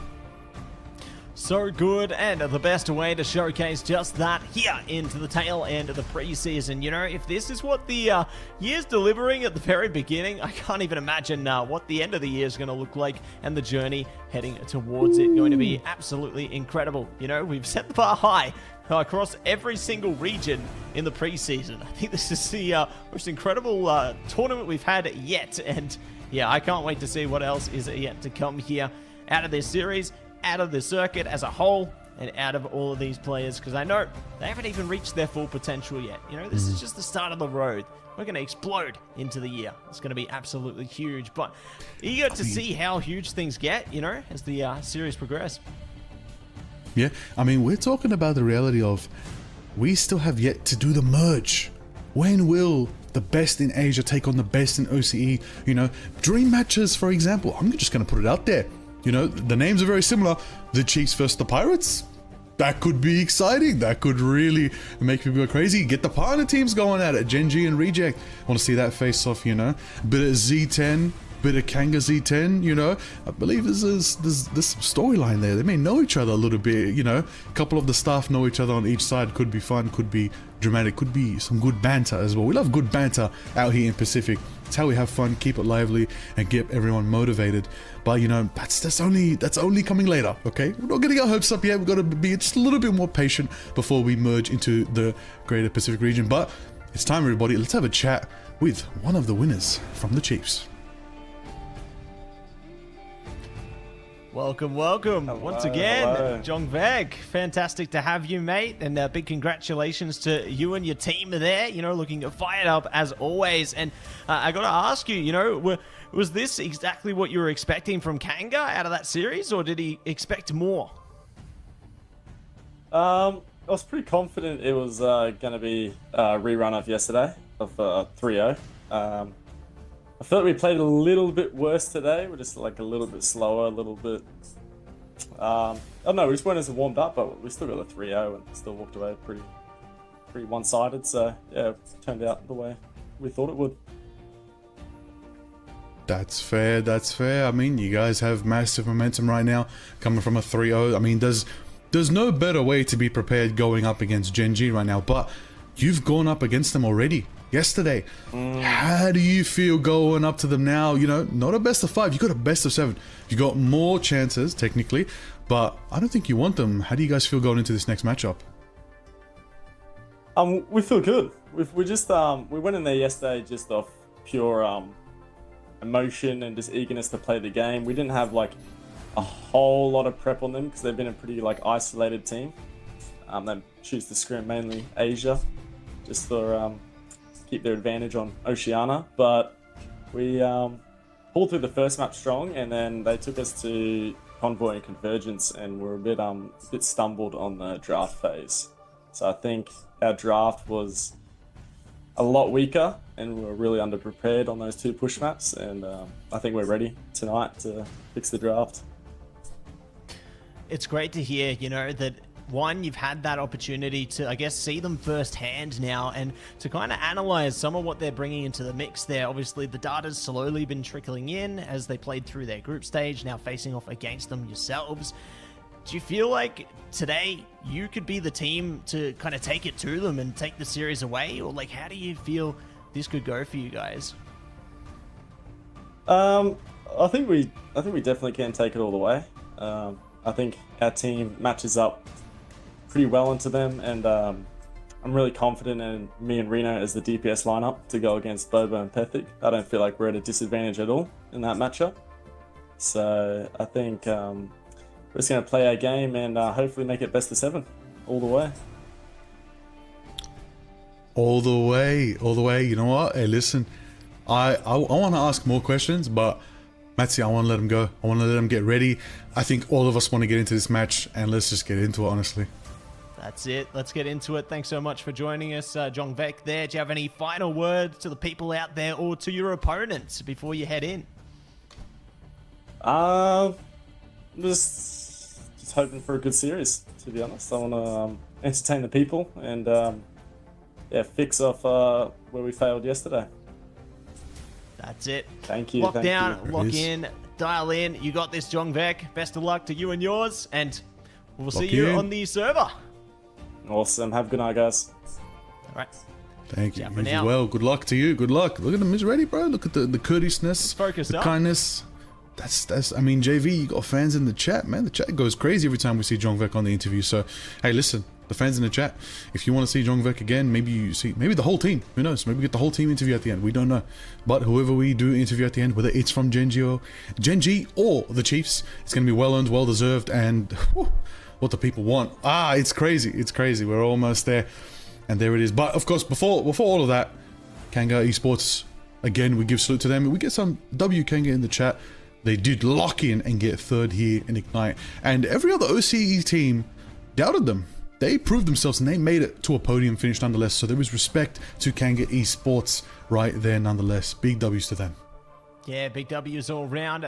Got to definitely pay our flowers through to Kanga. They did a great job, and, you know, they worked hard to get third. And definitely give them props there. And we hope to see them again, bring it back, and go even harder into future competition. But for now, everybody, while we get our grand final set up, we are going to go to a short break. Don't go anywhere. We'll be back with Gen G and the Chiefs right after this.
Your powers are mine!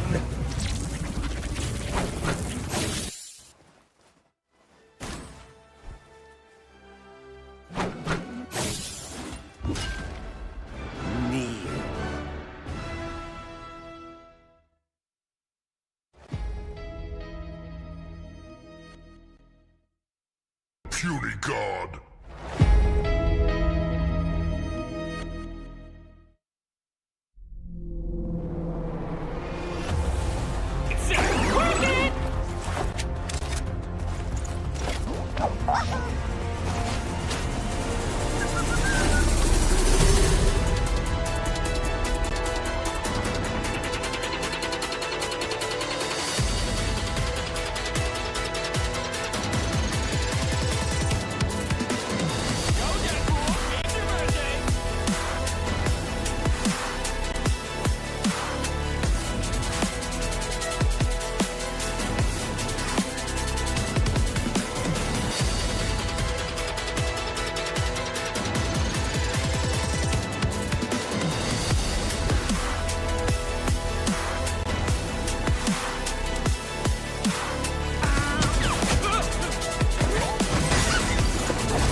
Welcome back, rivals, to the Marvel Rivals Ignite preseason here in Oceania, where Matty and Liger are here and ready to step into high gear. We assemble into our grand final.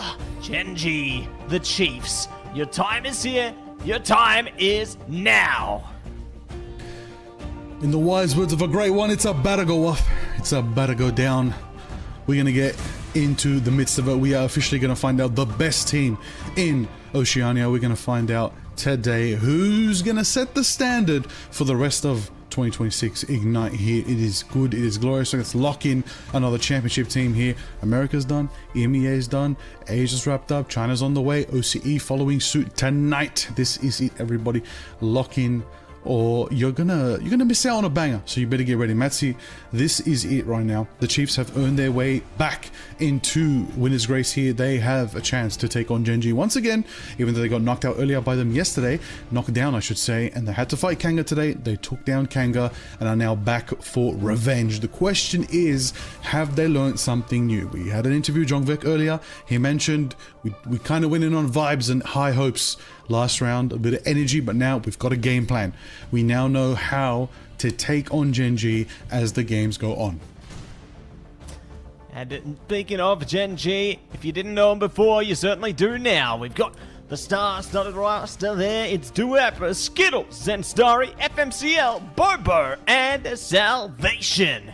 The names, if you don't know them now, make sure they're etched into your very soul, because this is the reigning champs of the Oceanic region right here, Genji! I mean, this is a team with history. This is a team with a story. You know, people cried for them in grand finals. This team came top 6 in the world. Top 6 in the world against the best teams internationally. But they're back here in OCE. They're back here to maintain their throne. Let's see if they can do that. Otherwise, you know, Chiefs are hungry. They're wolves on the climb. And be wary of the wolves that climb the mountain and want to take the gold all the way from the alpha. Right now, Genji is the alpha. The question is, can Chiefs bring them to heel? We will find out very, very soon. Chiefs so far had a good bout last time they versed, because Matsi, brother, they took a map of Genji. Genji's philosophy is seriously and honestly drop no maps. They don't say, oh, win it all. Their rule is drop no maps. And Chiefs were the first to take a map off them, and that locked them into high gear, and they came back with ferocity and took 3 maps in a row against the Chiefs. Bit of a wake-up call for both teams, I think. The question is, how is it going to go down? This is it. There's no second chances. There's no next round, next split, next nothing. This is the decider. This is the decider, the clash of the Titans here. Speaking of, we have the Chiefs roster. If you didn't know them before, you certainly do. And now, Jongvek, Reno, Bubblecup, Beach Snowed, Donald, and Zycrick. Once again, we saw them take victory into the openings of this here stream into the last day of playoffs today. And they're looking to take aim at this rematch against Gen G right now to see if they can not just take more maps, but take the whole darn series for their own. Oh, that is what they want. Matsu, they are hungry. I've spoken to this team. We've had in-depth conversations. What their game plan is, we will find out. What their hopes are. They want to prove to everybody they know Gen G well. These are friends we're talking about. Both teams, friends of friends right now. We're talking about people who've played with Gen G before. This is that team. Chiefs are saying, hey, listen, you guys have had the crown for a while. Heavy lies the crown. It's our turn. We're going to take it. Our shoulders are ready for the weight. We want to take it. We want to rule OCE. We want to claim that top spot and show everybody it's not just the Gen G show. That's the goal for the Chiefs here today, to create let's call it what it is. It's the upset. It's the unpredictable route. It's what everyone's predicting against. Everyone believes Gen G got it in the bag. The Chiefs are here to prove them wrong. The Chiefs are here to flip the script. The Chiefs are here, in the wise words of Loki, to break the sacred timeline. Let's see if they can pull it off. Let's see if they can pull it off right here, right now. These teams are going to be fired up, looking to give it their absolute best here. You know, they've managed to pace their way over through the whole of the preseason. They managed to climb their way to the very top, and now the only thing that stands between both of these teams and a championship is each other. So, it's all going to go down to start on Krakoa, the map of many portals, and I'm so ready to lock in. A little bit of Mutant Madness is guaranteed on Krakoa. You know, it's a great map. You know, looking forward to seeing some Magneto. Strange portals will definitely be available, even if we have the Krakoan portals to match the pace. We'll definitely see some Jeff. I know for a fact, for an absolute fact, we might see the Elsa. Elsa should be showing up. But again, we're gonna take a note here, everybody. Are we gonna see Gambit survive, or is Gambit gonna get 100% ban rate today as well? That is the question. Gambit he's not getting playtime. You know, it would be an absolute wild card to see if Gambit broke through any of these drafts. If Gambit breaks through, then hell's frozen over, honestly. You know, I don't think we're seeing Gambit breaking through today. Unless they have some kind of spicy anti-strategy cooked up. Yeah, I expect the vast majority of our drafts to go the exact same way, at least for the first three picks and bans for both teams. I see. Well, look, you know, the bans are going to be exciting. We're looking forward to it. I know everybody in the community right now watching had a good break. Everybody, Chiefs and Gen G, had a nice 30-minute session to just warm up, get ready, cool down. Chiefs had the crazy match against Kanga. Now we're ready. Now in that break, I went and, you know, played Kingpin and destroyed some Blood Hunt runs for those out there. So unlucky to all of you. But now it's not about the Blood Hunt. It's about the game of Ignite in the rawest form that is Marvel Rivals. We are watching the most competitive high-tier play there is. We got everybody. Playoffs here in preseason for the Pacific region for OCE. It is going to be the Chiefs vs Gen G. Here we go, and Gambit is banned once again, not surviving the draft. This guy is getting royally flushed down the toilet every single time. Ooh, and they've actually prioritized the Mantis Protect onto this one, and not looking to lock in on the Elsa, much like every other team in the region here. So, Gen G looking to have priority over that strategist there. The Chiefs, they can do one and the same. You know, they can lock in on the Mantis or just get the Elsa Protect. So, it's going to be Elsa on their side and the single-sided Mantis for Gen G here. What do they ban in contention now, though? Do they ban the Mantis? Yes, they will. There it is. This is what we said earlier. They don't care about Elsa. They don't need it. They would rather have an insane strategic lineup. This team, Gen G, they play triple strategists, but they don't play these Omega healing level mutant craziness. They play the off strategist roles. They play the Adam, the Ultron, the Mantis. These people are dealing damage. They're not healing you. Well, they are, because they're really absolutely doing as much damage as they are healing. And we're talking about Karmic Revival into Loki. You don't need to be healed. You just need to be brought back again and again and born again. That is the key. Right now, lock in though, as they have played insane right now. Doctor Strange is banned for the Chiefs. They have basically secured Elsa, but at the same time lost Doctor Strange. Question is, will they ban it back in return? Oh, that's going to be the test. It's not going to happen, though. You can see the strategist focus here. They thought about Jeff. They know the Gen G Jeff is a sight to behold, but they could be looking to take away Invis. It's a bit of a shift of focus here. Do they take one to the other? It's going to be Invis taken out of play here. So, not going to see that one on deck today. I like the focus from Gen G, though. You know, taking the Strange away from the Chiefs there. They saw exactly what the Chiefs were able to do with that one against Kanga. I mean, there's a reason Beast Node got a triple KO off one Maelstrom against Kanga. That is a sight that I'm going to have etched in my memory for all time, that's for sure. But speaking of all time, we are dialing in to our locks right now. FMCL looking to hover over the DD or the Wolverine there. Storm might be locked into this one. You don't see that one too often. I don't know if Duep's going to lock that one in, though. I would predict that might go to another one of our players here, if anything. Truly. Now let's establish the reality of this matchup right now. 12 players on our screens. They have officially qualified for the finals of Ignite OCE. That's right, everybody. From the Chiefs, Zycric, Bubblecar, Beast Node, Donald, Jungvek, and Reno made it to the finals, and Gen G have been here for a while. That's right, Gen G, Skittles, Salvation, Bobos, and sorry, FMCO and Duep. These are the 12 players who are going to put on a banger best of 7 for everybody tonight. Entertainment guaranteed, a good time guaranteed, a rivals legendary moment could happen today. Let's lock in, everybody, because it's time for the finals of Ignite OCE to begin. Mission area unlocks in 20 seconds.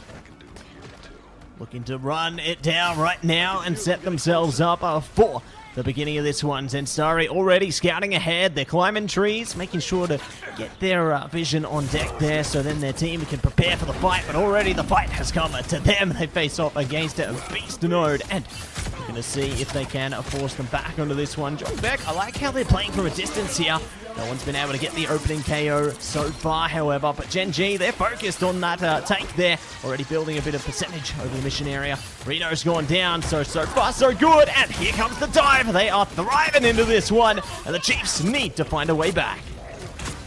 Gonna have to regroup for now for the side of the Chiefs as Gen G do claim point capture right there. Strong start coming out from Zen Starry, Venom Starry, a very formidable Venom nonetheless. You gotta be very careful because right now they are on that dive composition. They know too well.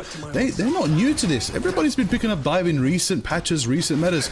Gen G's been diving since last March. They've been here, they've been ready and waiting for a meta to finally claim as their own, and this is their time. But the Chiefs are the next best at that and could be the best today if they win it all. They also have a formidable dive comp. They also do bring out the Venom, and Beast Node's going in, trying to bring the pressure, taken out. Salvation and Bobo bringing 2 strategists down for the side of Gen G. Chiefs are starting to capture it back. Gen G contesting with the 35% lead right now. A bit of a bout. Jongvek bringing up buck action on the Elsa right there. You got to be careful when those shotguns are primed because you're going to get double KO and triple KO, and you better watch out before Jongvek is destroying your entire team. Rip and tear, they got a lot of flair there, but I do have to admire how Gen G, despite having the fight taken to them, they just tiptoe around that mission area to keep control in their favor. It goes to show they have the objective in focus, despite the odds being stacked against them there. The Chiefs now have that control though, but Gen G may be looking to steal that straight back once the timer gets a little bit closer. Feast of the Abyss from Zenstari and Beast Node already locked in here. Who will be able to make the first blow though, as the firepower's getting a bit more dicey here. Like Reno's in trouble. Will they be taken out of the fight though? Will it be Zen first? Zen could be out of this one. So Resurgence though to keep him online. Match it up as well with the Kumiho Unleashed to match the Resurgence right there. We're going to see the Galatrox go out as well, but even when it's done, even when it's out, Duep said, assemble the forces forward and bring Gen G back in line, back in fashion, but Bubblecar's there to match it with the fate of both worlds, as Luna's going to be dancing up a storm right there. FMCL is going to be taking them to court, letting it out right now. Bobo matches as well. There it is, the power combined of that dive front line. There it is, but they're still going to get out sustained. Bubblecar and FMCL fall 1-1 apiece, both sides, 5v5. Here's the match. Duep gets a double KO. Salvation takes Arena, shutting down 3 of the Chiefs. A 4th goes with Donald Al, and a 5th, 6th still holding on. Jongvek and Beastner just stalling, just buying as much percentage as they can, and a formidable fight goes back in favor of Gen G, but it was a very good defense from the Chiefs, bringing themselves up to 77%. Yeah, and again, just playing into that tiptoeing around the mission area just to trickle up the percentage as much as you possibly can there. The closer they are to that final distance, the better chances they have when they go for those contentions and into that final fight territory there. They've got good utility at their disposal as well, but they need to keep Jongvek into the fight for that matter. Skittles is doing so much damage from a distance here, and Zen gets the beast cancelled. That is insane. FMCL going down here. This could be the turnaround the Chiefs needs. Skittles has got the capture onto 2 though. They're going diamond, and that's the turnaround Gen G needed.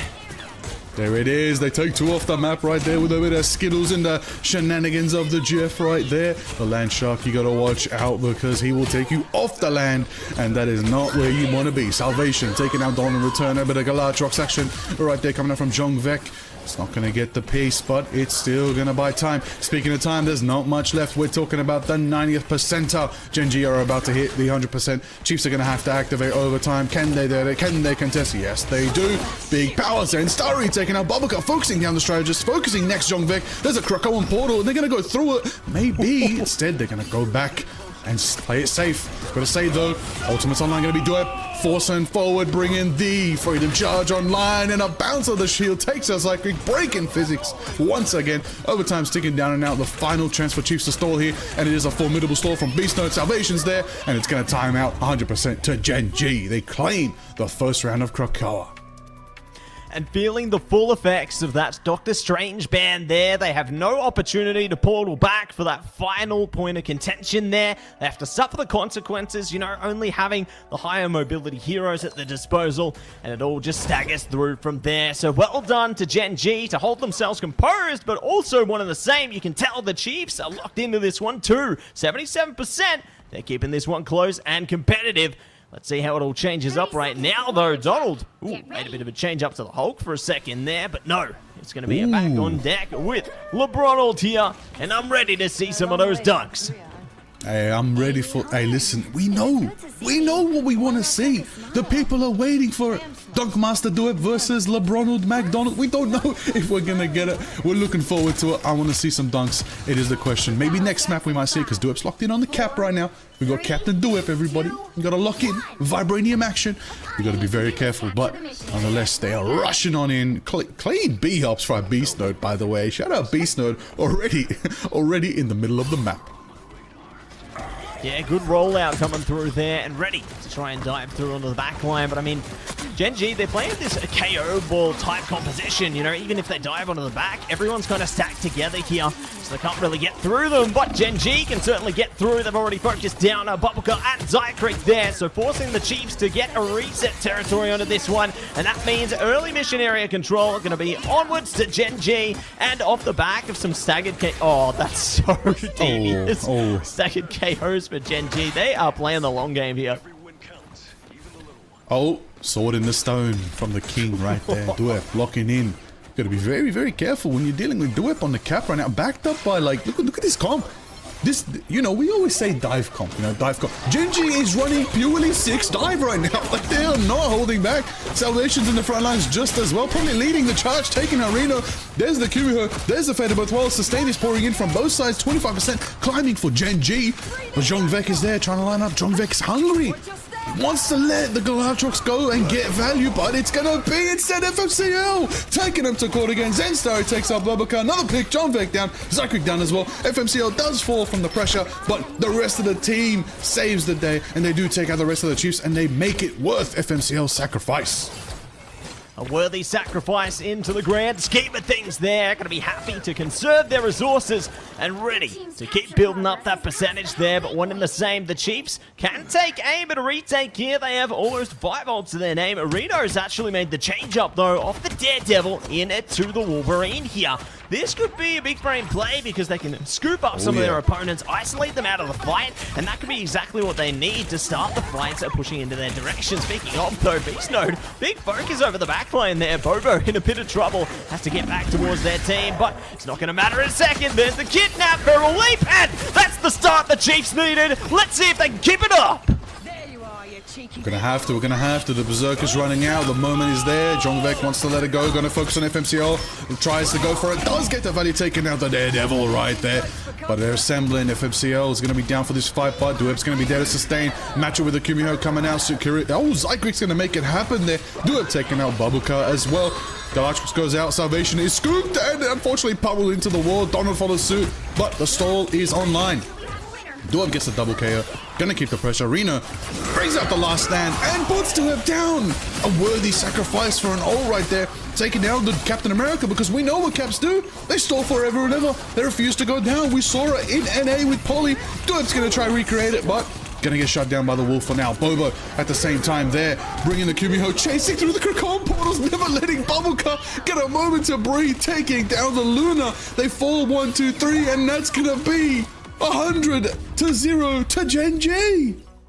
100-0. Gen G are the heroes on domination and will take aim and take Boyd onto the beginning of this series. What a grand way to lock it down in domination there. They came here to get it done, and they get it done in a big way to kick the series off. Skittles going to be the MVP. Well deserved, honestly.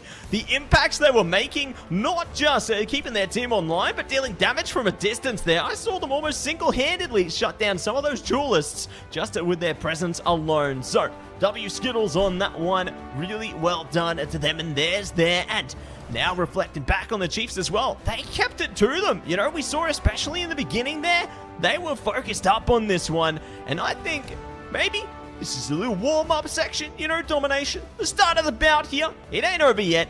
We got more cooking in the second map for sure.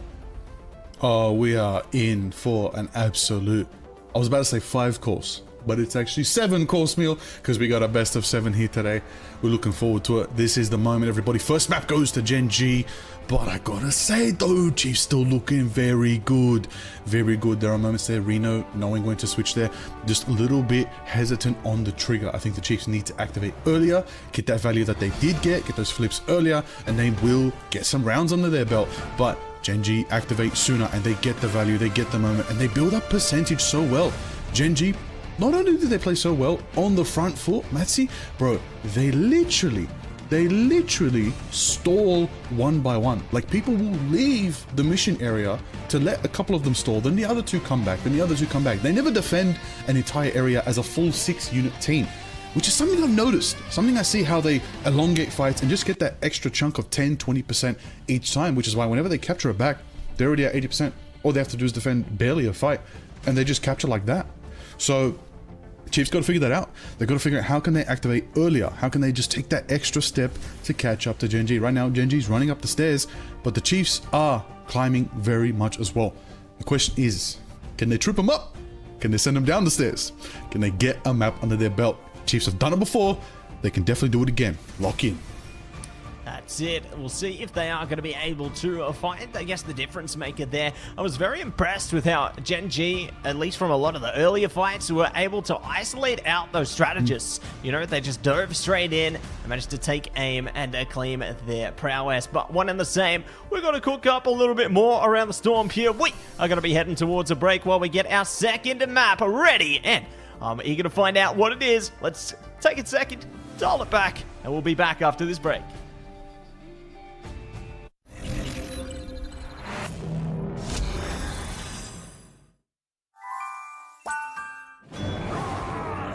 Puny God.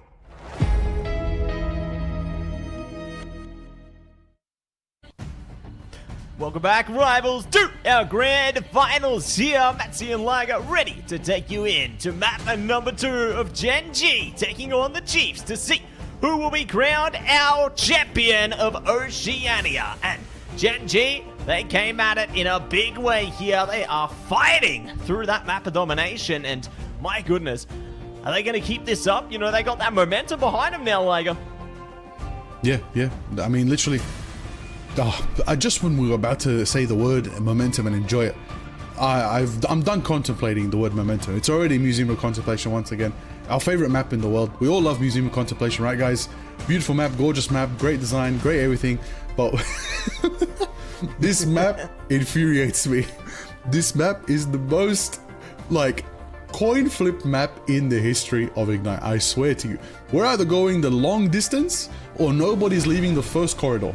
This team, these teams, they're crazy right now. But nonetheless, Chiefs have made this decision. They want to go to Museum of Contemplation, okay?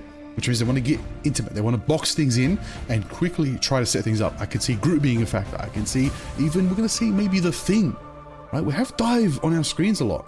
How do you shut that down? Get the Thing out there. Get Ben Grimm. Still a great pick in this current patch and still can bring quite a lot of value. On top of that, what else is the situation in this map that always lends to a certain Mr. Lawyer Man getting either banned or picked? Daredevil is a pivotal pick to see here. Right now, Double Gambit ban follows suit. Are we again going to see Gen G skip out on the Elsa? Yes. Yes, we are. Yep. Short and simple answer, yes, we are. Looks like their focus is immediately on the strategist, and it's not Mantis this time. They have more priority over the boundaries here. I think I can understand, considering the pathing of this map. You know, they have those more tight engagements there. They want to have the boundary to cover that, I guess, line of coverage, the area of effect, if you will. Also going to be prioritized by the Chiefs all over again, though, so should see that single-sided. They are going to get the protect through, not going to worry there, but does give Gen G more openings to shut down their strategist lineup and maybe even there beyond. That is there already. Mantis not available for the Chiefs. One-sided Invisible Woman would be crazy value for Gen G right now, and they've locked it in. Here's the thing right now, the strat line of Gen G is just that extra 2 steps ahead of potential than what Chiefs get to walk out the spawn doors with right now. That is a very tough ban phase every time Chiefs are encountering them, and it's really shaking things up. But I gotta say, they're targeting the Vanguard lineup for Gen G in return. They're like, listen, if you're gonna take apart our strategist lineup, we gotta take down your front line. Right now they do that. They lock in the legend. That's right, LeBron is gonna be locked in. In return, they're gonna target Zenstari's Groot. At the same time, Gen G say, you know what, fair enough. You take away our Groot, we take away yours. They're going to match that final ban, and they're probably going to lock in one-sided Mantis, which just establishes their strat line is going to be significantly stronger. Yeah, they've managed to let that one all the way through there, so the Chiefs happy to face off against it, you know, prioritizing maybe some of the more heavy hitter heroes in their opinion there. Should be able to isolate out Loki, so they at least won't have the duplication of strategist ults there with the God of Mischief. But they do have other things to consider now. Bobo looking to play into the Punisher, oh my goodness. And FMCL playing into the Wolverine there. So once again, you know, it's a bit of a dive-centric composition. You were talking about this in the green room, about the Thing lagger. Zenstari's hovering over it, so maybe they could hear you. I mean, I did not send him a message and say, play the Thing months ago. But I'm hoping we get Zenstari playing the Thing. However, I did actually say Chiefs should bring out the Thing to counter this overwhelming, oppressive lineup of dive coming out from Gen G. But hey, I mean, they're both great dive teams. I mean, whoever's playing the Thing's going to have an advantage in my books, and definitely going to make things a lot more fun and a lot more clobbering of a time. So we'll see how that all unfolds. I like seeing Bobo Punisher. We spoke about this yesterday. Crazy Punisher potential could come out, especially on this map. Close quarters, shotgun, zipline. This is an insane zipline map. This is genuinely a great Punisher map. So you can have no Elsa and you can get the same amount of value on Punisher. That is the beauty of Museum of Contemplation. This map has its own meta, even within the last patch. This is crazy. Let's see how it all goes off. I also see a golden boy, Adam Waller for Zhongbae. Bringing it out, locking it in there, and keen to see some of those rollouts from Bobo, like we were talking about, the zip lines going to come in a clutch there to get them back into fights and to see if they can flank behind the enemy team. One of the same, though, it is going to be the mission vehicle immediately pushing past the corner there. So the Chiefs conceding a lot of ground here, looking to play towards the next choke point, which gives Gen G a lot of free space. Bobo's just playing around the line of sight here on the mission vehicle as well. I like how they don't expose themselves to too much points of damage there, so they can really keep themselves in the fight and just pumping up that damage. One and the same, though. Chiefs now fight back, burn through the back lane here. Going to be big trouble coming the way of Gen G on this one, as Beast Node burns through with their team, and that's one way to push them straight back to spawn. This is what the Chiefs want. I tell you, these are the only two teams that bring Emma back on our screens. I know you love that, Batsy. I know you're looking forward to the White Queen. She is formidable. Diamond form is crazy. Hammer arms, you name it. Roundhouse kicks. We love to see it. But in the midst of it all, we got to be very, very careful. Ultimate's building online. There's the Galactrox coming out from Reno. Point blank. And they take the strategist out, knocking out Salvation and Skittles. Gonna force Gen G on the back foot, taking out Bobo. Couple of them trying to get away, and they do retreat to the spawn. It's going to be another reset for Gen G. Chiefs looking good right now. Already melted 90 seconds down. Plenty of time stalled out there, and could be more to follow as the Chiefs now stay focused up on this initial choke point here. Holding the corner. To get a bit of damage over the top there, but they know that they have to concede a bit of space sometimes, maintain distance. Bobo locked in again. Here it comes. Final Judgment into the Seer there. Got a Mischief going to be popped as well. Karmic Revival is at the ready, so even if they get taken down here, it doesn't even matter. They can be back online with immediate effect there, and they can even cycle it. Jong Beck has that Karmic Revival as well. It does not matter what happens here. The Chiefs can just stall as much time as humanly possible. Double Karmic is crazy, but oh, it's a little fastball special. A little OCE special if they can get it off, but they're going to get denied by Beast Node. He's going to hit that Sonic right now, scoop him on up. We're going to see the Legend, the Nightmare within. Let's see if it's going to be the Power Duet this time, bringing out Sonics themselves and trying to scoop up the strats, aiming down the Loki presence, trying to get forward. Reno hits another Galactrox, but it's only denied by the turret right there. Bobo blocking it, but a meteor sky high flies, and it doesn't get the value they need. Jongvik bringing 3 were down, but 3 are back again from the Karmic Revival. Jongvik out here running wild, fully golden. Where's bro's clothes? Maybe he got lost in camouflage there. I don't know, Lager. Maybe the TVA took him away. They'll get some back though soon. Maybe. As we will be jumping into this next portion here. Skittles activating the CL last stand coming out from FMCL as well, but nobody going down again. The Chiefs are just sustaining through it here. Duep is trying to absolutely pummel their way through. Will succeed, almost going down themselves, but they will be fully sustained by their team there. So the Chiefs playing the long game here again. Karmic Revival bringing them back into the fight. So just when you think Gen G can push it over, the Chiefs just keep cycling these Karmic Revivals. I mean, it's very good right now because we're officially in the last 30 seconds, which means Gen G got one more fight to try and push it forward and get more time in the time bank. Reno having a bit of a bout right there against FMCL. Big point blank, Galactrox coming out right there, and he turns the corner, hits a triple. KO following suit right there. The team get the other 2. What a clean combo by Reno. This is epic. This is power. It looks like 5 seconds are out. I don't think Gen G is going to make it. Chiefs get a crazy hold right now, right here. That is unbelievable right now. That's on Reno. That's crazy right there. There's so much power. There's potential. We got to talk about that one. Wow, that is a big. I'm gonna say big 50 billion times right there. There is no greater feeling right now for Chiefs knowing that they just did such a great hold against Gen G. Oh, let's see. We are in for a series. This could be big. Let's see if Gen G can they hold it the same? It's very tough. Yeah, they just got faced with the infinite Karmic Revival cycle there, and now may even be looking to match it, take it for their own theirs. FMCL and Bobo were hovering over the Adam Warlock and the Mantis there, so trying to figure out exactly what their composition is going to be heading into this one. Reno is bringing out the DD as well. They've got the Star-Lord. They have everything they could possibly need on the Chiefs side here, so they're going to be coming into this one very, very aggressive. The problem is Gen G can't match it the exact same because they don't have a Loki, so they might have one Karmic Revival at the ready, but they can't have 2.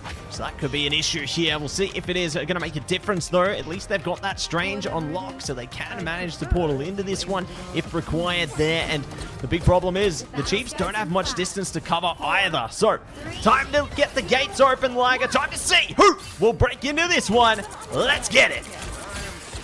Oh, let's get it. Let's get the wheels on the bus moving around the corner. That is the question. Can they keep it going? Chiefs already forcing Gen G just a little bit further back, but they're building up that charge.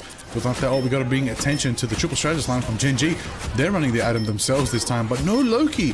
They're confident they can get it with one karmic reset. Let's see if it's going to be in their favor. See if that's in their marks. And Star is the one rolling out on the strange beast node. Early in a round, survives barely by a sliver of HP. Gets away from the fight, forcing Gen G to look up at Reno on the DD, and he's taken out by FMCL right there. Taking down a massive dive presence, but speaking of massive dive, Beast Node goes in and uses those symbiote tendrils to really nullify some of Gen G's momentum. Yeah, really impressive tracking coming out from FMCL and the co there, able to shut down whatever is being thrown at them. You know, Reno won a single line of fire and will shut it down immediately. So the Chiefs now to figure out another way of contact into this. They have It's Jeff available, so they definitely can look to activate. Speaking of immediate activation, so Zykrek may be able to catch some off guard. There's Duepa taken out of the fight. Bobo maybe in a bit of trouble as well. They will be looking to force them out of that line of sight. Skittles now playing very aggressive with the boundary, just trying to keep that space over the Chiefs there, collect them and deliver them straight back to their spawn point. And I love this aggression. Gen G aren't conceding space here. They're claiming it back and forcing them out of position. Yeah, with a good trade, only one boundary used to really reset the clock on the Chiefs right here. Already in a good position so far, slightly better than Chiefs were at this point in the Buster's position at the 90-second mark, but nonetheless, Zykrik's rotating around. You've got to be very careful of that Jeff and not let them get position on you and splash up the back line. Let's see how it unfolds. Donald in the front line, close to that meteor. Oh, Skittles, Bobo, Salvation all taken down in the flash right there from the dive potential coming out from Reno in the midst of it all. No ultimates were used, just a clean fight, which does mean they'll have to portal back. Yeah, they're going to have to commit to that one. Otherwise, they could be in a big dicey situation. And the great thing is they've got Karmic Revival online and pretty much almost every ultimate you can think of. So they can certainly contest this at the last line. They need to get on and they will succeed. Final Judgment going to be activated immediately by Bobo as well. Jumping into it with the Meteor. Not going to be able to pop it though. Going to have the dance floor bring it out as well. And Reno catches Salvation there. Bobo's down. Agamotto around the back. They don't care. The Chiefs are bringing it back here. Karmic Revival brings them back into the fight. Psionic Seduction is the cocoon. FMCL going to be able to get it done here. 2F goes down, straight back up. The Chiefs are forcing them away from the mission area, Liger, but it ain't over yet. They keep fighting. It's not over till it's over, but it is over as the Chiefs with a formidable defense and a formidable attack do not need to contemplate no more. They take the museum and they take the map here. Tied up this series, everybody. We have a series on our hand. It is 1-1 in the finals right now. Chiefs claim victory here in this round. Woo! The heat is on. It's heating up. This is only just getting started, everybody. Reno taking away the MVP there on the DD. When Reno's on the DD, you know he's here to make it business. Stand on the law. And will be able to claw their way in to a 1-1 series. I can't believe this. We were hoping for a competitive one here tonight in the grand final, and I think we might just get it, everybody. What a way to turn things around. I mean, it's absolutely perfect. Absolutely what we want to see right now. This is how we expected these teams to play, learning off each other's band phase, learning off each other's compositions.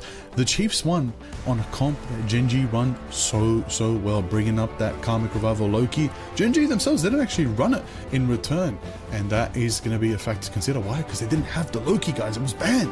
They couldn't run it themselves. So as well as the ban phase may have looked for Gen G, Chiefs made sure to get that Loki ban in to really guarantee that comp would not work for Gen G. It worked better for themselves. They ran it themselves, they got defense early, and they got the value they needed. But I gotta say, there was one fight there without any ultimates. Chiefs just ran it forward, caught Gen G off guard, and got that pace, forcing them into a final portal fight. It was a little bit desperate. They got a Karmic Revival off, but Gen G just couldn't handle the heat coming from the Chiefs. And with a little bit of pressure and a lot of time left in their bank, Chiefs did get that victory. Hard work pays off, and they show that off in a big way there. So incredible efforts being displayed from the Chiefs, and let alone Gen G into that one apiece now into this series. I can't believe my eyes. You know, the museum is a place to contemplate a Chiefs victory there. And what a way to kick off the evening. Absolutely. What a beautiful, beautiful series we have on our hands today. I just want to get into it, Matsy. I want to get to map 3. And in fact, the best way to get to map 3 is as soon as we go into a quick break. Won't be long, everybody. See you soon.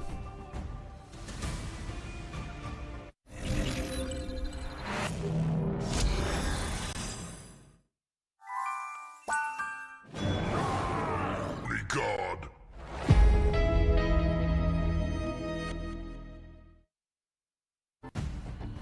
Welcome back, rivals, to the Marvel Rivals Ignite Preseason Oceania Grand Final. Matsy and Liger here to take you into map 3 of our Grand Final. Both teams have had a slice of the pie now, taking a map a piece off each other. This one is going to be an absolute slugfest, and I can't wait to see who will be crowned our champion at the end of the journey. Now, I have a feeling somebody's going to get $5 back. I'll tell you what. Somebody's going to get it. Because Genji have map pick, and a lot of the times, they love this map. That's right, everybody. We're going to Central Park. Great convergence map. Dracula's castle. You know it. We want to see it. We've all had enough of Dracula and Blood Hunt. We're going to get our $5 back, and we're going to take down his castle while we're at it too.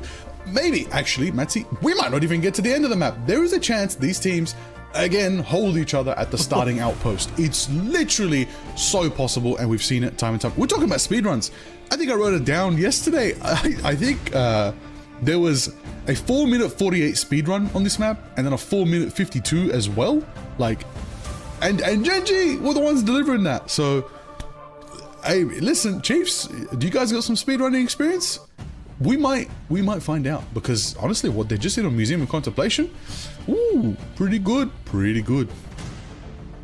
Pretty good, absolutely, and it could be pretty great in a second. You know, I'd love to see Central Park. I feel like it's been a staple pick in the Gen G map pool for quite some time, and a lot of other teams around the region have been matching that as well. You know, you think of DXA, JFT, everyone in Group B has been trying to play Central Park, and it's been incredible to watch that, but we get to watch it all over again here today in our Grand Final. And Lager, we talked about the potential for a map 8 and map 9. This could be the map that makes that a reality. I mean, come on now. I'm looking forward to it, you know. I mean, if you're telling me down here in OCE, we get a cheeky one map bounce back and forth between Gen G and the Chiefs, you telling me we're going to have that? Sign me up. That is exciting. There is nothing better in esports than having two teams who are just throwing hands at each other back and forth and catching them equivalently. But let's see what has changed. And again, Gen G refused to let Elsa be on their field. They don't care. They would rather lock in Sue Storm. In return, the Chiefs can do it again. Tried and true. Enable Reno and Jongvek as much as they can. Give them that one-sided Elsa Bloodstone. Give them that one-sided Galatrox. Give them as much value. But what matches that? You know, Elsa, she throws a beast out. FMCL becomes the beast himself. The Wolverine is something they want online as well. I wouldn't be surprised if eventually that gets target banned. We don't see Wolverine available, but instead they're going to target Zensari's Groot again, especially on this map. Groot defense is it's straight up broken. There's no better word than saying broken. Groot defense, Ironwood walls, Thorn Slash walls, so crazy. And if you got a Groot like Zensari, we're talking Prodigy level Groot. You do not want to face that. You don't have enough shred to be able to take that down.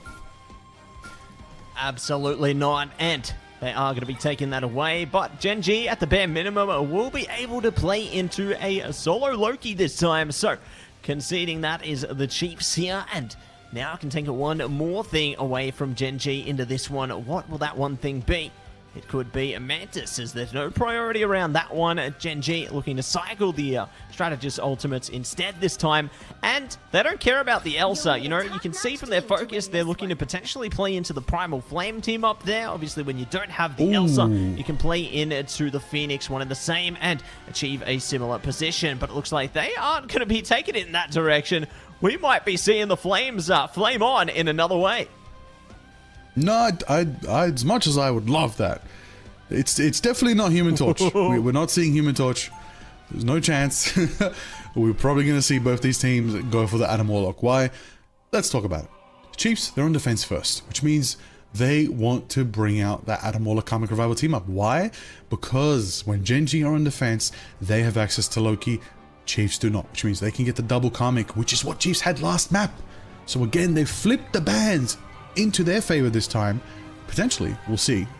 But there it is. So, in the midst of it all, Ratatoska is on my screen. You haunt me from my Blood Hunt runs. But besides my Blood Hunt runs, I more want to focus on what is about to happen, which is the run of a century between these two teams right here as we go into their third map.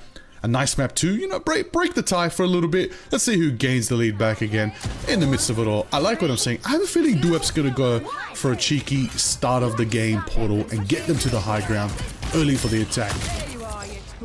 Maybe not. Never mind. I spoke too soon. They're just going to run it down. Yeah, no early bird gets the worm this time. They are going to be looking to spread their reach nice and early, though. See if they can take the high ground onto this one. Reno's aware of Zenstari's presence here. You know, they have that scouting online here, but it looks like the KO box is favoring Gen G here. So they will be able to shred their way through the back line as single-handedly. At least they have the BRB to bring up Beast Node, though. So their defense hasn't imploded into its entirety yet. Beast Node playing that tiptoe approach over the mission area again, and this forces Bubble to actually activate the portal to try and contest early here. A bit of portals. Here we go in the midst of it all. Bubba hitting those heals right there, sustaining the team on the Atom right there. Could be a chance for Karmic Revival very, very soon. We got to be very careful in the sky. Zenstari trying to have a bit of a bout. Zycric on the high ground, taken down. Bubba's aim is insane on the Atom right there. So much value. Soul Bond is on, which means Gen G can barrel on forward. They do take down 3 of the Chiefs. They take down 4. It's a point blank last stand from FMCL, taking out Bubba and Donald. They kept. We got 5 minutes in the time bank. There's a portal winding up. Where is it going? I think they're trying to cut off the rotation here, potentially, or just scout ahead into this one. See if they can perhaps try and lock them out of contesting on this one. You can see they're just seeing their exact path here, so then they can try and hold them off. Here we go. Maybe trying to take them on a little vacation nice and early, but too little too late onto that one, I think. Look, it's a good timing to do it. You got a 5-minute time back.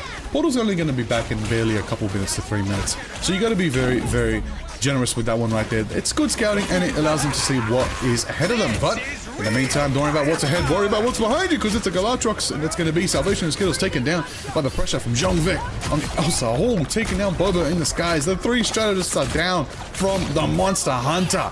Zhongvek right there. You're up as well. That is going to be a minute down the drain for Gen G. But actually, they do still push Ratatoska a fair bit. But in the meantime, Chiefs are going to take high ground, defense here. And Matsi, I sense we might get back to Dunk City. Donald's looking very close to that Meteor M. Oh, I'm ready. Ready to see them slam. Welcome to the jam. There's we are going to be jumping in to this one. A good dunk down low from Zensari, though. Trying to shut down Bubble, and they will succeed. It's going to be the feral leap from Reno to try and trade it out. Bubble comes back with the BRB, so it don't even matter. But what does matter is that FMCL makes them scatter there. Beast Node out of sight, out of mind, and all behind this one. Gen G still pushing up with no one there to stop them. No one at all. FMCL does see them. He's trying to go for a little sneaky in the backline. You gotta be careful. Boba, however, is getting marked right now by the dive. Away to the moment. Ensong Inferno right there. Crashes down. Zycric is burned to a crisp. Gotta be careful. The Cryo Phoenix is just ice cold and hot fire. Super hot fire with it right now. You gotta be very careful. Duep drops a banhammer though. Skittles is going for a bit of a jump right there. They get anybody in the midst of it. It is gonna be Bubblecar who is taken down, and Jongvik in the belly of the beast as well. But taken down by a little deagle action from Duep. Could be more. That came from with the katanas here. Slice and dicing their way through. Won't be able to pick up the KO though. IP onwards for it in a second, however. Duep still contesting over the mission vehicle here and causing a bit of a distraction. Their teammates going to be able to have free reign over positioning and more so to come. Beast Node goes down, and this is the impact they need. Cracks in the armor, in the defense here coming up. A Zycric going down with it. The Glartrox is coming out though, trying their best to trade it back. FMCL goes down, maybe more focus around the back here. Bobo going to be able to shred their way over the top of this one and looking to pop themselves in to slaughter, as it is an absolute slaughter over the mission vehicle. They're still contesting though with Beast Node, playing the hide and seek over that portal. My goodness, Liger, what is going on right now? I mean, right now, it's Salvation's time, because right now, even though they're all just having a bit of a bout, back and forth, little brawl here and there, Salvation's on the sidelines just shredding them forward. Zensari gets another big Boba, gets a double KO right there. That's going to be the presence of the Chiefs taken down as everybody lock in. The double doors are open to Dracula's castle. This is their final 3-minute push right here for Genji if they can take it, whereas Chiefs only got to hold it for another 3 minutes as well. That is the question. They've switched up a little bit. I do notice a couple different picks here, a little bit of interesting ones. Beast Node going to the Incredible Hulk, maybe to match the brutality coming out from Zensari, and Zycrick on the White Fox. A little bit of a looseness to match Salvation, who's also switched to White Fox instead of Invisible Woman. This is the switch. Let's see if the script is in their favor. We'll find out. Dweb's going to go for the banhammer, and we're going to match it by slamming the gavel down and taking him to court as well. It's going to be Reno who takes our skill. Zycrick forced to Dweb. There's the pressure. There's the power. Double KO from FMCL into the triple KO. And there it is. They took him to court. I think the opening argument was pretty strong. Yeah, I think there's a strong favor in terms of the prosecution team there. I think the defense needs to take some reconsideration into their next counter argument, as they will be playing forth into the next endeavor here, pushing it into the final stretch of this one. The Chiefs are trying their best to stop that mission vehicle on a track there. Ratatoska going to be held firmly in place. Beast Node may one in the same, be down to puny Battleform in a second here, as Genji can't stop, won't stop onto this one, but the Chiefs can match them. They have ults at their disposal. It could be the exact timing they need here to bring it back as the Cutterfly comes out and more alongside it. There is the moment, there's the power. A lot of water going right now. Fate of both worlds timing out. Kimiho is unleashed. Everybody's just exploding with potential right here. But we're waiting to see who's going to get the draw. As Donna takes our Salvation, FMCL falls. It's looking in favor of the Chiefs, who do flip Ratatoska right there. And Genji going to go for that fast retreat. What insane momentum from Zenstar. He just swung out of there so fast. Is my guy Quicksilver? He's not in the game yet. What's going on there? Just a little bit too fast for it, aren't they? Hopefully we get them in the game sooner or later. Maybe we'll see some previews heading towards Season 8. Who knows? But what I do know is the banhammer's coming out right now from Duep, and they are trying to shut down Jongbaek. Immediately get it done there with a selfie to boot. Reno now going to be the next target of focus. You can see such heavy precision over shutting down the impact makers, the duelists, on the side of the Chiefs there. Genji just have all their prioritization locked in, and they are forcing the Chiefs so far away from this one. Oh, they are indeed. 40 seconds till the last chance for the Chiefs to defend here. I don't think anybody makes it. They're going to get that full push. For the Genji squad, they got there in the end, but they do only have about 37 seconds to add to a 1 minute extra time bank later. If they get it to the end, that's right, because now it's on the Chiefs to get it to the end. Now, here's the reality of this, Matsi. I said this earlier. Genji have something here that gives them a bit of a stronger defense, and that's the Loki. Loki Karmic Revival copy. I can see it. I can smell it. It's probably going to be the comp that Genji roll out with for defense. Let's see if it is going to be claimed by them here, if they will take it for their own, as they look to hone in, lock it down, lock it in. FMCL hovering over. Old Faithful there in the thing. Probably not going to lock that one down, but it may be locked in by Zensari, as a matter of fact. So it looks like they're going for a full-blown stall composition here. You know, have that triple Vanguard, triple Strategist line up, the old Faithful, tried and tested, and they can cycle those Karmic Revivals as well. So we've seen the impact of this one before. I mean, you look at Map 2, look at Museum. The Chiefs have put on a masterclass of exactly the impact that something like this can do. And now Genji have it for themselves. I'm terrified of their defense here. Ooh. I am as well. We'll see how it unfolds. I think FMCL on the Magneto as well excites me. Triple Vanguard, triple Strategist lineup coming out from Genji. I mean, Chiefs know what they're walking into. Let's see if they can hold it down. They do switch up a little bit once they notice the composition Genji's going to be going for. They do pivot a bit, go for the Luna, Fate of both worlds. Maybe a freeze could really change the tides. We'll see as the ult charge is building up to it close to a banhammer, because if you blink, you'll miss it. Deadpool will have the banhammer. You got to watch out for Genpool, of course, you know, representing the team's costume right there. But nonetheless, got to be careful. Jongvek building up to Galadrox as well. Land some shots. Take in as many picks as they can. While Zyklek is farming up those heals on their team as well. Got to be very careful here. Waiting for the moment. They do push in. It's about to go down. About to go down. Big focus on the Bobo there. Jongvek delivering absolute mayhem from afar here. Bobo comes back with the cocoon though, but Jongvek ain't done yet. Oh, commands respect. Zenstari going to be diving onto their lines there. Reno just going to flow into this one. It's going to be the Banhammer coming down, trying their best to claw some space back onto this one, playing around the walls. Bubble brings up the dance floor into the boundary from Salvation there. Apex Predator coming out as well. No one going to be caught in its rays though, and still the plays will rage on. Zyklek closer than ever to the Kumio Unleashed, and Beast Node could be the difference maker with the Strangling Prison there, but they have to bide their time into this one. They're going to bring a Meteor out first here. They don't want to give them a chance. It don't matter. FMCL locks it down. FMCL does manage to get Jongvek, which nullifies a lot of the damage pouring out from the Chiefs, but they got to be careful. Reno's preparing for it. He's going for the shred. He's going to get that last stand. Potentially, Duep does take out the Reno. Just nullify the chance of a last stand being built up, which does give a bit more time for Gen G here as they do catch these last stragglers, taking Donald out. Little cheeky double selfie right there from Duep. And there is the moment. Now, we're at the halfway mark, 2 minutes left for the Chiefs to try and capture here, keeping contention for Central Park. Let's see if they can get it. Bobo's back in the fight as well. Let's have Karmic Revival. Skittles has the copy, which means if Chiefs go all out this next fight, Gen.G have the resources to counter it twice over. Yeah, they have everything they need, every possible utility there. You know, they can break it through. Especially the Karmic Revival going to be the big impact maker. But I mean, the big focus, right, is over Bobo and Skittles here. But Bobo is just playing that pseudo-duelist role once again. Just absolutely burning through the Chiefs' backline there. I'm kind of terrified, Lager. But you know what else is terrifying? Reno almost has the moon ready to haunt. The Strangling Prison's ready. Listen, I don't know what's more terrifying. Bobo on a flank unchecked or Reno on the Moon Knight. This could be big at any moment.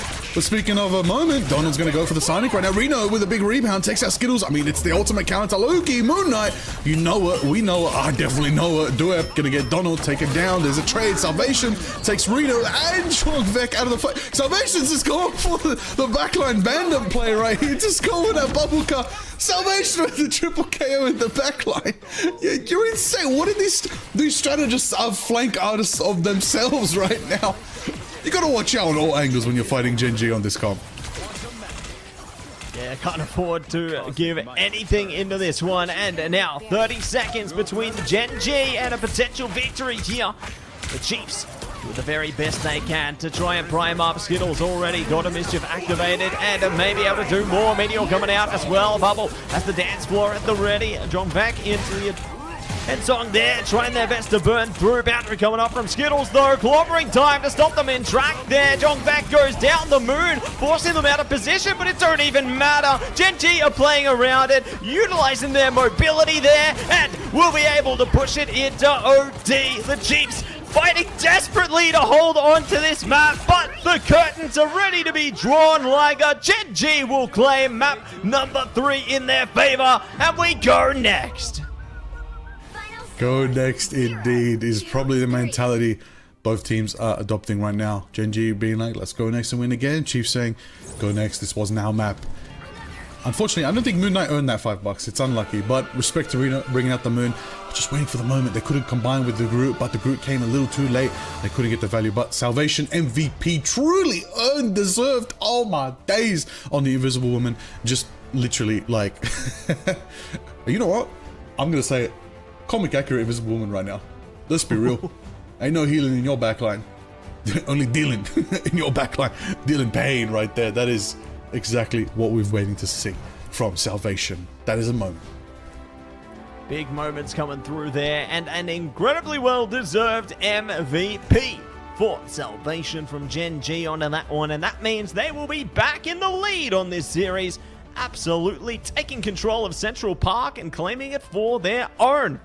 But now The ball is in Chiefs court. What do they match with here? What is their next map potential? That is the question right now. They got the map selection.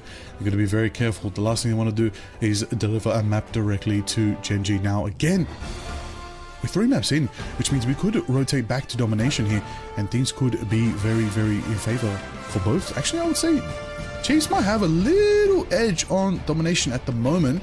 We'll see if it goes their way. They won on Museum Contemplation, however, they do prefer domination. Usually, contemplating... Wow, that word is in my head. Usually relegating themselves to bring out domination every time we see them encounter a 3rd or 4th map whenever they can, especially in MRC. They did the same. So we'll see if Chiefs choose to go for domination. We'll find out. Yeah, gonna have to wait and see, find out exactly what kind of map they want to be taking aim at here. I'm just as curious as everyone else onto this one. You know, where do they take this one? Where do they find the next level of confidence? Because we could see pretty much every aspect of the map pool into this, but we're gonna have to stay contemplating heading in to the next section here. We will find out exactly what the next map is right on the other side of this break, everybody. Stay tuned. We'll be back soon.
Welcome back, Rivals, to the Marvel Rivals Ignite Oceania Preseason Grand Finals. We have now gone through 3 maps of absolute chaos, and Gen G currently back in the lead here. Map 4 though, will we see the back and forth endeavor? Will the Chiefs be able to run it back and tie it up 2 for 2? Or will Gen G ride the momentum and pull through again?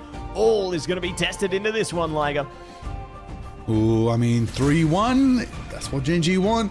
It's the rounds that they won yesterday and taking Chiefs down to the lower bracket. But they won't win them the grand final. They'll need to get 4 maps in their victory, which means they're only halfway to victory for Gen G right now.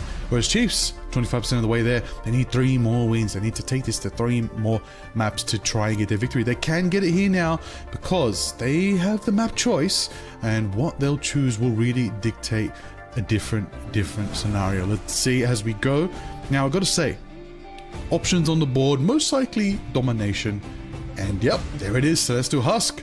The moment the madness of the Clintar is there, locking it in right now for what could be potentially the midpoint of this finals right here. Never know, Chiefs could flip it again. They absolutely have that potential, and it's great to see that they're running it back here. I mean, Chiefs, they've done the runs on this one. You know, we saw them play into Celestial Husk into their matchup against Kanga. They played it very confidently onto this map of domination into that one, and now they're looking to just run it all the same.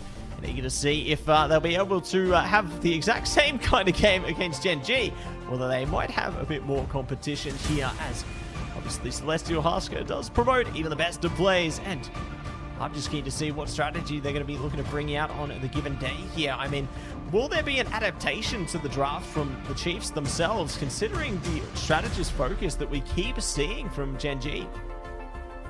You know, look, we talk about strategists a lot of healing. Yep. But who's going to handle that? Who's going to take away the healing? we might cut things down to size. Blade, perhaps? We're gonna call it out again, you know. It was called out yesterday by our colleagues on the Ignite cast, you know. We're looking at you, FMCL. Are you finally gonna play Blade for the people? Now, if it's not part of the team's comp, don't do it. However, the people, those at home, we want the Blade. We might get it. We might get it, Matsi. We might get it. This could be the map to get it. But in the meantime, let's get into it. We're gonna start up those bans once again. We're gonna find out how Chiefs and Genji play it out. Yet again, I'm pretty confident, Matsi. Gambit will be banned for both teams once more. Yeah, I'm thinking that's probably going to be the trend pretty much throughout the whole series. Yeah, I mean, if a team lets it through, I don't know what they're doing. I think, you know, either there's some insane mind games at play or something else entirely, but they're one and the same. It's going to be the double gambits, double goodbyes, and Mantis going to be priority for Genji into this one. Chiefs looking to likely follow the same kind of trend here. Take away Elsa. Could take aim at something else though, but no, it is going to be Elsa out of play, one in the same, onwards to their own protect now, and if they can get an Elsa or a Mantis, it's always going to be Elsa. I mean, it's been the same thing. 3 maps in a row, now 4 maps in a row with that one-sided Mantis, one-sided Elsa, Bloodstone. I mean, this is how it is, you know. These teams have been playing this meta, playing this patch for quite some time.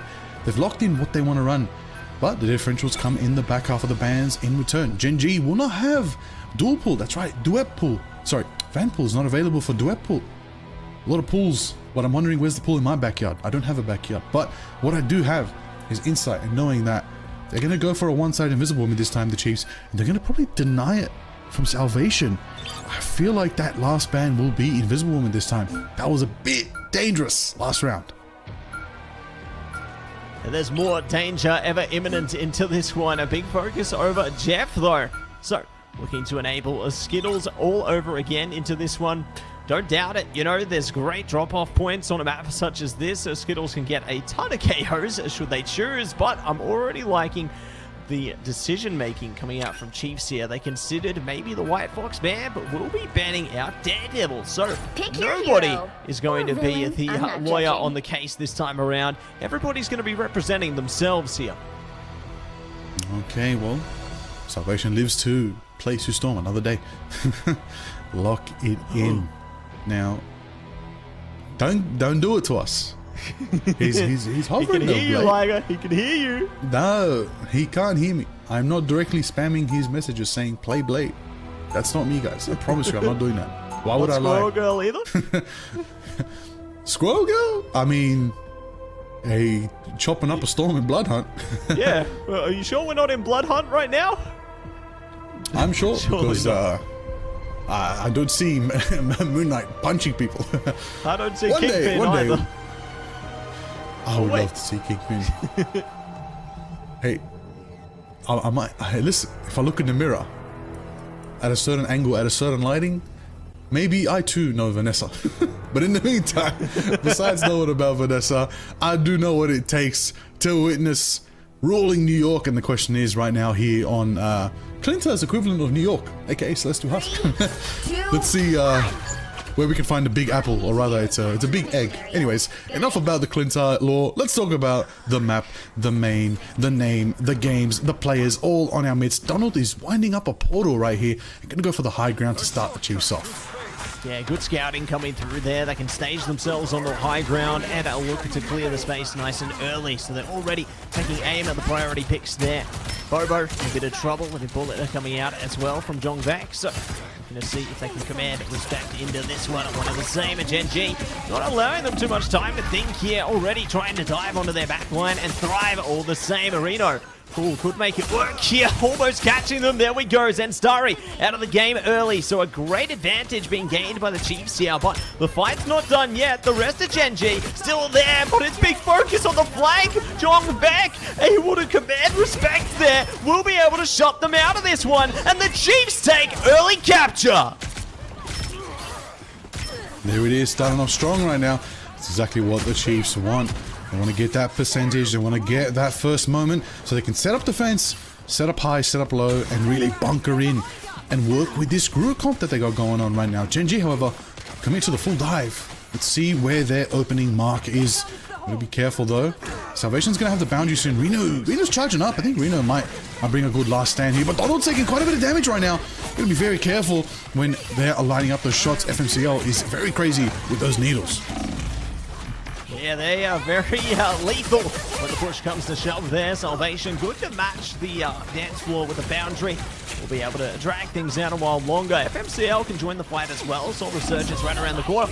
They cancelled the Cutter-Fly! This is big for the Chiefs there, but the big push from Sally does grand work for Gen G. Get the Soul Resurgence out, and they should be able to take advantage of this fight here. The Chiefs in a bit of hot water at the moment. Need to stall this out. Last stand could be the answer, but not today, Liger. They're still fighting. Oh, they are still fighting indeed. And sorry, crunching, taking out Babacar and Zycrick to follow. Reno's the next to fall if the Venom is going uncontested, but right now he is being contested. The Chiefs, they're still holding 70% and climbing right now. Yeah, Gen G's trying to cap it, but the Chiefs don't want to let it go. Beast Node is holding as long as they can. The Venom hometown advantage is going to run out for now, but that is a strong 78% lead for the Chiefs. That is a really good fight that they just took. But I got to say though, Matsu, also looking in favor of Gen G, and they got 10% in climbing. They might be able to get to 70 just as well. They have a lot of stall potential, as you were talking about there. You know, they can play into the Freedom Charge. They've also got Skittles at the ready with the It's Jeff to displace them, and the boundary right around the corner. So there's plenty of staggered potential for them to match, if not exceed, the Chiefs here. The Chiefs need to pick and choose their battles. They need to kind of use their team like a battery right now and charge them up as quickly as possible so they can match, if not exceed, Gen G. The more that the Chiefs get in the neutral, the better, but it's going to be Gen G going first onto this one, bursting them down with the Cutter-Fly, flying high to the sky, and will be able to send the Chiefs back and straight back to spawn. Already over 40% here. This could all go down to just one more fight, depending on how things play out. Yeah, absolutely right now. If the Chiefs can take the fight, they do claim it. They do get a 22% window, and it will force a portal play from Gen G. In return, though, if Gen G take it here, they're going to mark themselves at the 70% mark as well and put themselves in the same position. It truly is tied up right now. Let's see if the moment is theirs or if it's going to go back to the Chiefs. As Zhongvek does take Bobo early on the sidelines, which gives Chiefs quite a bit of momentum right now to go in and start exploding all their potential and going for Gen G right now. Let's see if the mark is on their side. Let's see if the matter is going to be theirs to solve. We're going to make a moment right there. We're going to see if Beast Node can bring the pressure on the group. Strange going forward. Eldritch Whip swinging, trying to focus down, do it, trying to bring it forward. Strangling Prism in the backline, taking out the strategists right there. And Bobo falls as well. FMCL, they're going down from the Beast Node. Backline is in trouble. 95% climb for Gen G. They're stalling, but Bubblecuz, they're dancing. Fair to both worlds. The moment is not over yet. Take it back one more time. Rewind. Freeze everything with the Agamotto from Donald right there. Stopping the Freedom Charge potential. Stopping the chance of another ultimate, denying and delaying, but it's still 99%, and Gen G just popped Resurgence from FMCL right now. It's not over till it's over. Zycrick does run out of the Kumio for now. Bobo flashes in, and like an absolute legend right there, crashes out their expectations, and they're shredding through. Beast Node down, Donald down, a couple more down. 99 will turn to 100 as Gen G take first round on Celestial Husk. The Codex is theirs. Ooh, Chief's gonna have to try on the Vault. Gonna have to try and unlock the vault there. The Codex is decoded by Gen G, and looking to bring it down on the vault this time around. Let's see if the Chiefs can bring it back. They had a solid beginning into the series here, but now they're forced to run it back and see if they can get it back on track. Donald now switching directions though. Was thinking about the Vanpool there, maybe the Magneto. They don't know what they want to play here. They're left to considering their options onto this one. And now will be. I'm going to run it up. Vanpool is locked down, playing into it with Beast Node on the Venom. Do have Kumio at the ready. Not going to be available yet, but Bubblecup was considering it. Now on it to the Luna. Still Gen G. They're playing the same direction here. Very dive-centric composition. They know what they came here to play. They don't need to make any changes here. And they now will be ready to advance into action. Mission area on the unlock shortly. And the gates are open, and a good rollout. The battle of the Venoms begins. Yo, respect to Zenstar and Beast Mode. Frame perfect on their rollouts, both hitting the spire at the same time. That's what we're talking about, top caliber dive vanguards in Ignite. That's what I expect to see. Well, as evenly matched as they are, the scores aren't. Gen G has the lead right now. Got 2 maps and they've got a round right now in their favor. One more round and they're going to be at the match point, map point. All they'll need to do is win the next map after this. That is not the position the Chiefs want to be in. It's time to see if they can take the lead back or tie it up. We'll see. We'll mark the moment right there. Let's get into the action. Donald is building up the banhammer for now, closer than ever to taking quite a bit of damage, but it's going to get sustained. Jongvek takes out Salvation. It's going to reduce the healing, pouring in from Gen G, but in return, Boba says, you take mine, I'm going for yours, and starts the dance of the butterfly, taking the first step. Gets slept. FFCL takes out Reno, denying the Psylocke. Boba in return takes out Boba. That is massive value for Gen G right now, as 2 of the Chiefs are down. Down but not out. Should be back in a moment here, but the delayed KOs are only favoring Gen G in this one. So they will be able to stagger them out of position here, not enabling the Chiefs to regroup. They're going to have to wait a while longer, and this does mean Gen G, now in control, will claim the mission area, and the counter starts to build. So, great pathing for Gen G in the beginning there. We'll be able to have plenty of ults at the ready as well. You know, they can play flank centric. They can do whatever they please into this one. As Skittles is the one to play her so deviously once again. The Chiefs now looking to see if they can strike back though. The counter could be in motion for them, but Skittles is just being such a thorn in their side. That is the symbiote Jeff right there, living up to the costume. It's absolute menace in the back lines right there. Watch out, J. Jonah Jameson. It might not just be Spider-Man who's the real menace here, but Dua going berserk right now, taking out Reno with a rebounding vibranium shield and just charging forward and going straight for Jongvek right now. They just do not care who's in front of them. They're just barreling on forward, but it might not be in their favor. Let's see as the Chiefs try to turn the tide. Bubblecast taken down. No chance of Jeff time getting the value. Salvation shutting it down. Salvation taking Zycric as well. The power of the Invisible Woman right there. Sue storming through right there. Duab takes out Beast Node and another falls. That Chiefs down. 60% lead for Gen G so far. We got to be very, very careful here. Gen G still have ultimates ahead. Even though they just want to fight, their resource management is insane right now. Yeah, they keep themselves calm and disciplined into this one. Changes are coming out from the Chiefs, though, looking to play into the fastball special. So you see, they're playing around Reno. The focus is there. They want to disengage Gen G. That's the butterfly coming around the back. Are not going to be able to shut them down. There's just too much sustainability from the Chiefs into this one. And Jongvek will find Zemstari. This is the comeback they needed, but Donald getting isolated out of the fight is not what you want if you're on the Chiefs right now. Bobo's focused up. They realize they need to make an impact, but they're going to get kidnapped by the Feral Leap. Bobo somehow escapes out of that one. So big focus from Gen G, and Zemstari is running it back straight to town in the back line. Oh my days, look at the damage coming through. They are just absolutely melting through right now. The Chiefs are in a bit of a tough position here as Gen G is just on lock, on point, 100% on the Celestial Husk. They do claim Celestial Husk, which means they are now up 3 maps to 1. This is exactly where we left yesterday. Let's see, this is where they were in the semi-finals. And it did mean that Gen G locked themselves into the grand finals and Chiefs had to go down to the lower bracket. But in the finals, we don't end it here.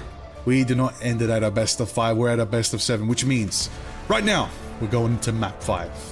Here is the laydown. Here's the lowdown. Here's what needs to happen. Gen G are 1 map away from victory, everybody. If they claim victory here, they are your champions for Ignite Preseason 2026. But it's not over yet. The Chiefs still have gas in the tank. Let's see how the next map goes. Chiefs do get map selection again. I gotta say, Matsy, there was something there. But once Gen G took them to the higher ground there on that portion, it really spiced things up. You saw what we were dealing with, you know, so much pressure coming out from Resurgence into dance. Whew, Psylocke is a factor to consider. We got to talk about it. They don't need Elsa, and they're cooking just as much.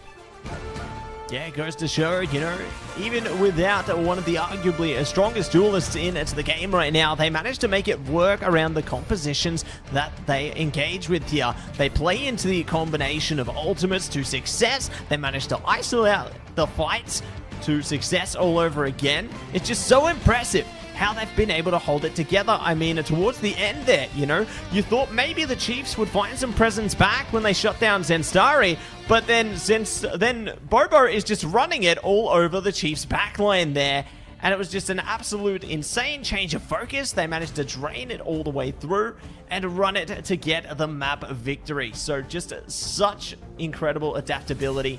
And it just goes to show, you know, the state of their veterancy, their focus is unmatched at the moment. Yeah, right now, they're in full momentum. Right now, Chiefs need to literally find a way to trip them up. We're going to know very, very soon if they get away with it, or are Gen G gonna lock in victory. Short break, won't be long.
Let's go.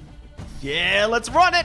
Rivals, we're back with the Ignite Preseason Oceania Grand Final here. Gen G in the lead, 3-1. Chiefs now on the back pedal, have to get something done, have to lock back in, because Gen G have only one map between them and being crowned our reigning champions all over again. This could be the moment, and we aren't even going to hesitate. Oh no. Rolling up, everybody. We get straight to Araka. This is it. This is a...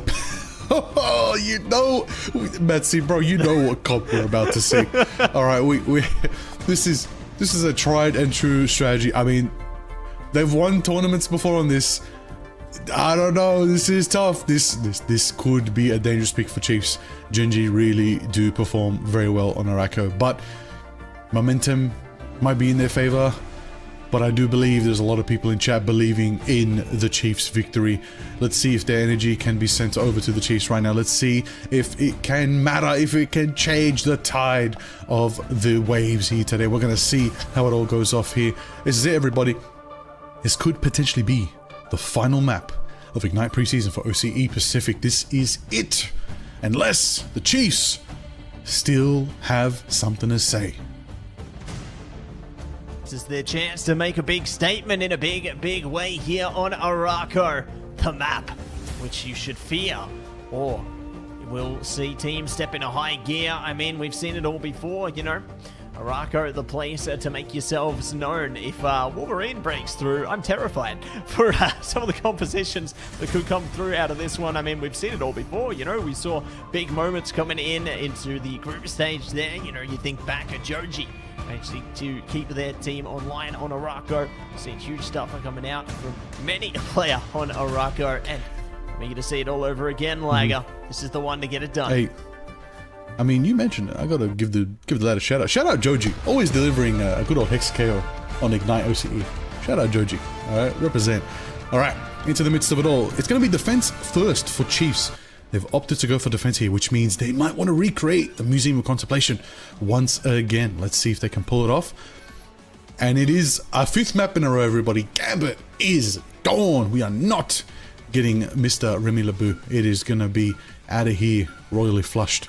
But Following suit, Genji again refusing to protect Elsa. They do not see her as a priority. They would rather enable their strategist. And honestly, it's been working so far. However, the Chiefs playing the same course, the same court, the same game. Never mind. Oh, a change. Chiefs do not follow for the one-sided Elsa. Instead, they protect Invisible Woman, which means Genji finally ban Elsa Bloodstone. Ooh, and could see the focus over the Doctor Strange here. So, there you have it. Gen G have their priorities in order. The Chiefs one in the same. No Groot and no worries. Mantis could be protected here for the Chiefs or the Loki. They can do whatever they please in terms of their strategist lineup here. And we'll see another ban online for Gen G now. What else can they take away? Do they protect Strange for themselves into this one, for that matter? Maybe nobody gets Groot. Yeah, no one gets Groot. No trees allowed. Hold on a second. We're trying to go for a full hold comp here at the front doors. They're banning out those who do the full hold comp at the front doors. This is going to be interesting to see. Gen G do have Loki, do have Invis. They always walk out with these two protects. And it always gives them massive value, which means if they run for the Adam Warlock Karmic Revival comp, they will have it once again. But there's the moment. They wanted to, Chiefs wanted to ban out the Mantis. Every single time Gen G has protected Mantis, they're wondering, is it the key factor? And they go for it. Instead of banning out Strange, they say, you know what, we're gonna take out Mantis. This is so risky for them. It is literally the most high risk, high reward last ban I've ever seen so far. Everything was riding on that moment. They said, do we lock out Strange for them as well? Do we deny them the portals? Or do we deny them the protect? They have gone for 5 maps in a row. Or 4 maps in a row. This is crazy. Absolute insanity coming through there. And there will be locking out the Mantis this time around. Always love the hero hovers on the way in to the map there. Bobo looking to hover over the Widow towards the end there. Love to see some of our, less played heroes getting some highlights into at least the pre-selection there. But we obviously won't be seeing that into the real game. Unless that day will come again. We'll see. But for now, our teams are getting prepped up, are ready for action here. You can see FMCL ready to try and scoop up their enemies on to the Wolverine there. Reno one in the same, taking aim at that one. All of you will get a nice view of that one once we take a finish at looking at this beautiful map here, Liger. But these teams are ready to get out the gates right now, ready for action. And let's get in to map number 5. Into the midst of it right now, everybody. It's about to go off. It's about to go down. It could be the final map of Ignite preseason on Araco here tonight on this beautiful Australian, New Zealander, neighboring islands. That's right. That's what represents OCE. All of the above. This is what the players have all come together for. Let's find out who are these Southern Hemispherian demons and see who's going to take it. We're going to find out today. Lock-ins and Sari's the first to go down to the power of the beast. No, Jongvik burning up and winning the trade of the Phoenix against Bobo. Listen, no Elsa either side. It's going to be a Phoenix till everybody. It feels old school, I gotta say. Great focus coming through from Jongvek there, playing into the Primal Flame and team up onto this one. Skittles trying their best to creep around the sides here and does get through the portal. So playing into the symbiotic shenanigans there. Definitely make good use of that team up. Speaking of, Chiefs maintaining course over the higher grounds here, but making sure to scout the Generation Domain coming up to keep Beast Node into the fight. So going to be big issues in that front, but it's not done till it's done. Zensari dives in, and now they ain't even finished eating. They got to double down and looking for more around the corner. Around the corner, Zensari's locked in on Donald right there. Bringing those tendrils to heal. You gotta be careful. Gotta rotate around. Venom is hungry. But Jongvek has the Ensong Inferno. This is a great map to land very clean and very vital Ensong Inferno. So we're gonna see if it's gonna be their mark. Chiefs again on the high ground defense. Reno looking someone to catch. But you gotta be careful because Skittles is already in your back line. You gotta watch on out Reno. Eyeing Sal down. Potentially gonna go for Invisible Woman. Bubblecar having a bit of a bout as well. Going to try to sustain and keep their teammates alive right there. Dweb goes for the banhammer and hits it straight onto Babuka, denying some low-key potential there. Zensari taken down by Zycreek. Invisible boundary drops as well. This one's going to be from Babuka, but in the skies, we're going to match the Phoenix with the Jeff is taken down. Skittles countered by the Ensong Inferno, but it was a good trade nonetheless. Now the bout is on the high ground, and then there it is, the Beast Node with a Yancey Street special right there, taking out FMCL. It is a rough day playing Daredevil into thing. Let's establish some hard counters when they are definitely on our screen. Yeah, tough day in the office on that one, but doing the very best they can nonetheless. So good to build some time here for the Chiefs. Will be able to hold firm onto the high ground as well. Bobo and Co going to re-establish themselves into the fight as well, utilizing the portals there to have multiple lines of sight, and they create the opening, getting the focus over towards Reno and Co. Zensari jumping in again, has the feast available if needed. They won't even need to commit it right now. Regeneration domain coming out, and there you go. The feast comes in straight round the back. Gen G's counterattack is tremendous, forcing them so far away, getting a selfie in play as well, and that will deliver them the first capture point online. Now might be a good time to stop them. Online indeed right here. 3 minutes online for Gen G. That's a good push so far, but they're going to have a tough time going up this hill here. This is an advantage for Chiefs, but we've got to be careful how it unfolds. Donald ready to take us to Dunk City. We all want to see it. We're hoping to see a big Meteor and Bobo on the sidelines on the White Fox right now, contesting the pressure of Reno, but you gotta be careful.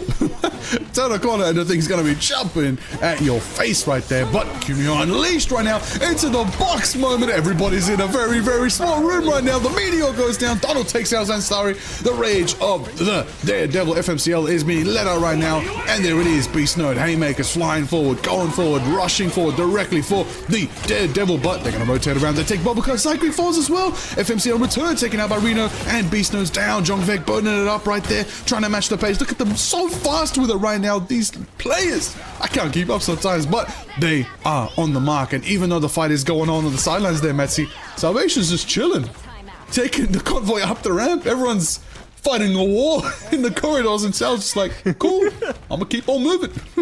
Yeah, it's just sunshine and rainbows in Salvation's world right now. They're having a good old time, and you're here to see where else they'll go as Beast Node now explodes onto the mission vehicle, stalling it out just a second longer here, claiming control for a second, but not for too long. Boundary's going to be committed on both sides of the coin now, taking it slow and steady. Zycreek trying their best to keep their team into this one. It's Jeff coming out as well. Bubblecut in a bit of trouble. Does manage to bring up the boundary with the God of Mischief there, so going to be able to drag out this fight all that much longer here for their team. But off the back of these ults, no one has any anymore. They're going to have to fight it out in the neutral right now, and this could mean more time afforded to the Chiefs here unless their team gets bound. But Donald starts strong fighting Salvation, and here's the comeback.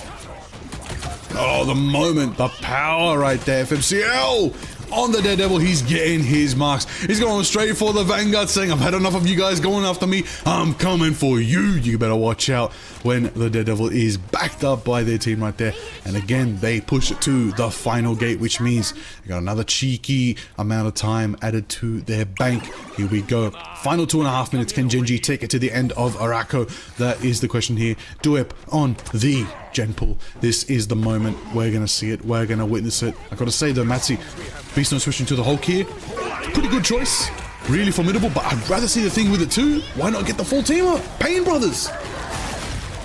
Bring it out, but it's going to be the feast to brew it out right now, and more KOs to follow. Gen G, they just take ownership of the show right now, and we'll be looking to fall straight back to the mission vehicle. So they've managed to take a lot of space, can get that mission vehicle pushed up an absolute ton here. The Chiefs need to do everything they can to stall it, but Gen G are just free farming territory right now. There's the power into the midst of it all. Bobo hitting that. Once again, diving into the backline, going straight for the Kumio in the backline, matching up FMCL, just so fast with it, throwing truncheon action right there, gonna be able to bring their own power to the fight right there, gonna unleash as much as they can, and they're gonna nullify so much of the Chiefs' presence, forcing out Jongvek to use that early resurgence, but at the same time, Zensari's gonna hit that KO, taking out Jongvek, trying as much as they can to pressure the backline, to pressure the Chiefs back, but the Meteor flies right there. Skittles taken down from Donald, and the pressure, I gotta say, Matsi, oh, it goes down as Reno falls to FMCL. This is a final fight right now.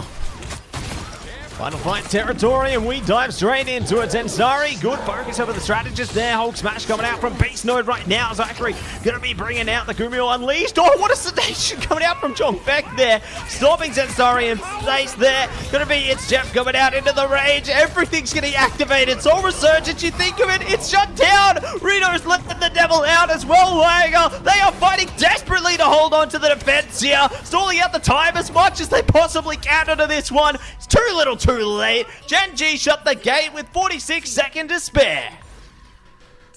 This is going to be tough for the Chiefs. They got to push it a distance that is going to feel like absolute hell. But they're locked in. They've made it here. Final chance for the Chiefs. Can they push it to the end of Araco and force us into overtime to stay alive here in the grand finals? Gen G feeling confident right now, and you know what time it is. They got Loki, they got Adam. They're gonna go for their tried and true full hold comp. They don't need a duelist. They're gonna run triple Vanguard, triple strategist, but don't think that means they don't have damage. Don't you dare, because Salvation's Invisible Woman. Oh, Bobo's out of Morlock. You kidding me? They're not strategists, my friends. They are the scariest duelists that you never even knew were outside of the duelist category. You gotta lock in. But Zstar is relegating to go for the thing. Big Ben Grimm. We love to see it. FMCL decides to bring it to Dunk City as well. Duep locking in, representing. Duep says, if I'm gonna win this, I'm gonna win it with our banner. I'm gonna win it with Gen G pool. Let's see if it goes in their favor. And Skittles on the Loki, one of the best Lokis in the world, in my opinion. But not over yet, because the Chiefs have locked in Reno on that formidable Daredevil, Jongvek on the crazy Phoenix. Zykrik's going to bring out their Adam as well. Beast Node, his Venom's been so consistent, so good so far, and Donald's going to bring out his Donald pool this time. Let's lock it in. 4 minutes. Let's see how well the Chiefs can make it happen. We love to see Don Pool, but no, it is going to be FMCL. Double trouble onto that one, and looking for more around the side. They take the tight angles with confidence and ready to relegate the Chiefs straight back into their spawn point here. So, going to be a big spawn hold from Gen G right now, and the Chiefs just don't have an answer as to how they break through it. Beast Node could be able to break through. Zykrek looking to play the flank action as well, matching the energy Skittles brought in the last round here, so they will be able to find at least a little bit of motion over towards the mission vehicle, but they're still paddling it out. Gen G are just matching them right now, not allowing much space. Oh, indeed. Haymakers flying from the Nightmare right there. Zensari on the thing. Better be careful. Reno taking down FMCL in return. Gonna have to jump back to their team. They're getting pushed back right now. Chiefs are getting momentum as we turn to the pit of doom of despair here in Araco. You gotta be very, very careful. Donald on the DP in the back line, regrouping. Beast Node trying to bring it up as well, focusing down. Duep! They deny the banhammer. The banhammer got shut down by the Beast Node Venom. In return, Reno follows suit, chasing Skittles. Reno's feeling the snowball effect right now. Takes a double KO, goes for another right there. Beast Node takes out Sally as well, and that is the pressure. Donald, boom, power. Zensari down, and a cheeky little selfie. Chiefs are keeping them moving. Moving all the way close to the top here, Gen G. Ready to try and put a stop to it, but I like how aggressive the Chiefs are playing right now. Looking to just force their hand and make sure that they can't contest them in the space here and clear as much ground as possible. Big dive around the top as well, forcing out the boundary. Beast Node does have the feast available. Might be looking to commit it later, but at least now they can sustain through, jumping onto the back line, already waiting, slating themselves forward again. A big damage over the top here, and there's another boundary committed to this one, matched by Bubblecar. So the Chiefs are doing whatever they can to force Gen G to use everything.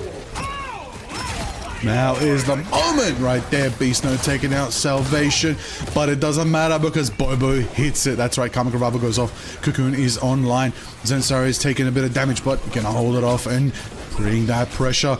Loki's the priority right there. Skittles is gonna be targeted, but Reno's not going to get the value there. In return, Salvation and Skittles back to back right now. Patty Cake taken out Zykrek. Donald falls as well, and they do stop Chiefs' momentum. Chiefs got to regroup for the next fight once again. 1 minute 15. They got a couple fights left in the bank to see if they can get it past this first gate. They got to win just one more fight, and they do get more time in the bank and take us to the second stage.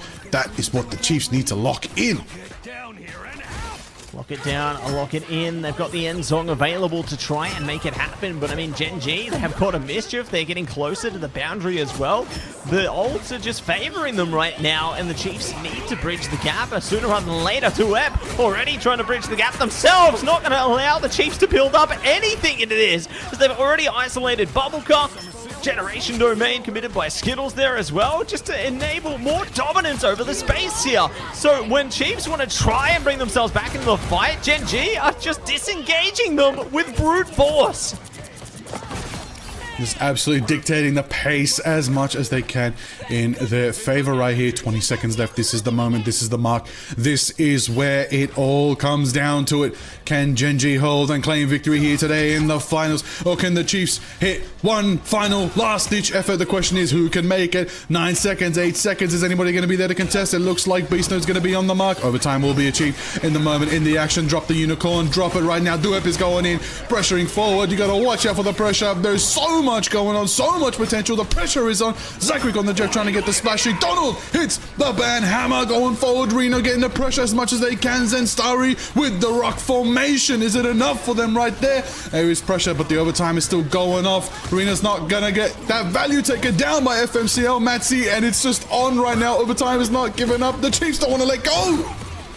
Oh, they're holding on so tight onto this one. Liger looking to give it their absolute best. Will they be able to make it happen, though? Meteor down the side, gliding through. OT online, on deck. Here it is. Boundary coming up as well. They are ripping them apart here. OT, and they try to stall it out. There's going to be one thing standing between them, and there we have it, everyone. Gen G are your champions.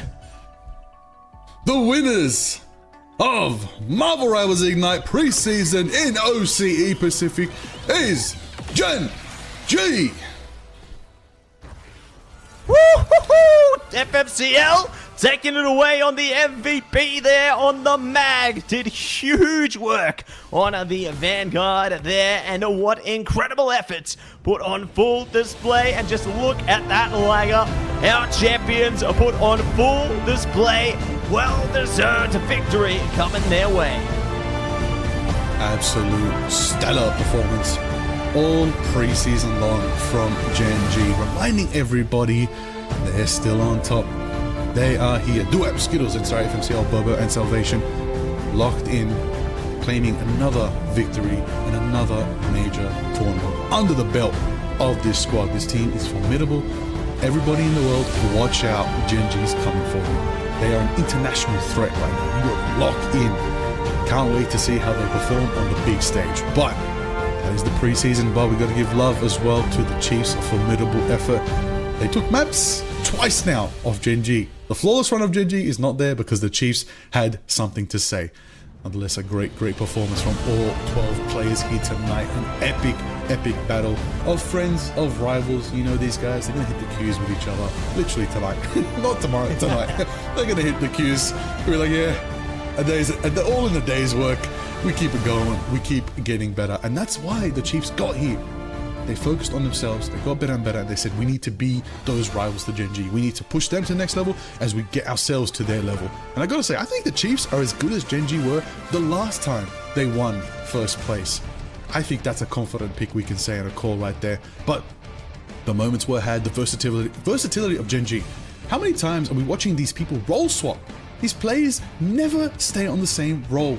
Take away the symbols next to their names that say this person's the Vanguard, this person's the strategist, this person's the Doors. You got so much role swapping. Their teamwork is unfathomable, and that is why they win, because they always had a new play in the book to pull out against any team they had. Even when teams started saying, we're going to play like Gen G, we're going to bring their comp to the table and take a win ourselves, they're like, all right, flip the page, what's the next idea? And they bring it out and they play it like an S-tier team. Insanity. And it just goes to show, you know, playing into their veterancy once again, they have such flexibility as a roster, you know? They can play anything. And that's a big difference between them and every other team, is that you can't really plan for them because, like you said, they can do it all. They're like a Swiss Army knife of a team. They can do absolutely everything. And that's why they have such a great time in planning into these kinds of games, because they just can bring anything to you. You know, there's always going to be a different strategy in their deck of cards there. and they never run out. Never indeed. However, there were some times that Chiefs put them on the back foot. That Museum of Contemplation was a great map for the Chiefs, as well as their victory yesterday as well. So they still walk away with a lot on their play. I gotta say though, we're talking about Chiefs who have come in as a team and they said we're gonna work our way through MRC, we're gonna qualify, and we're gonna try to take on Genji. Their goal was to meet Genji in the finals, and they did that. They made that, and they locked that in. No one can take that away from them for this performance here today. And I gotta say, I'm really excited to see how Genji fares when they get over to the Pacific. Same with the Chiefs, same with Kanga, same with Fury, same with the other 4 teams as well. How that all pans out. When we see them all again, we've got more OCE matches coming this year, and more Pacific Madness, and maybe even some great international events. I'm pretty sure they're down the pipeline, announcements coming soon. But until then, of course, we get to celebrate and enjoy what an amazing preseason for OCE it has been, and for Asia as well, that ended last week. It was a grand time covering all the Pacific action. I can't believe, Matty, that was our last map in the preseason for Pacific. It's crazy. It doesn't feel real. It feels like a dream. You know, the fact that we've gotten here and the journey that we've had throughout this whole preseason has just been extraordinary. Amazing work being put in from all the teams, you know, our invited teams, our MRC qualified teams across every single region.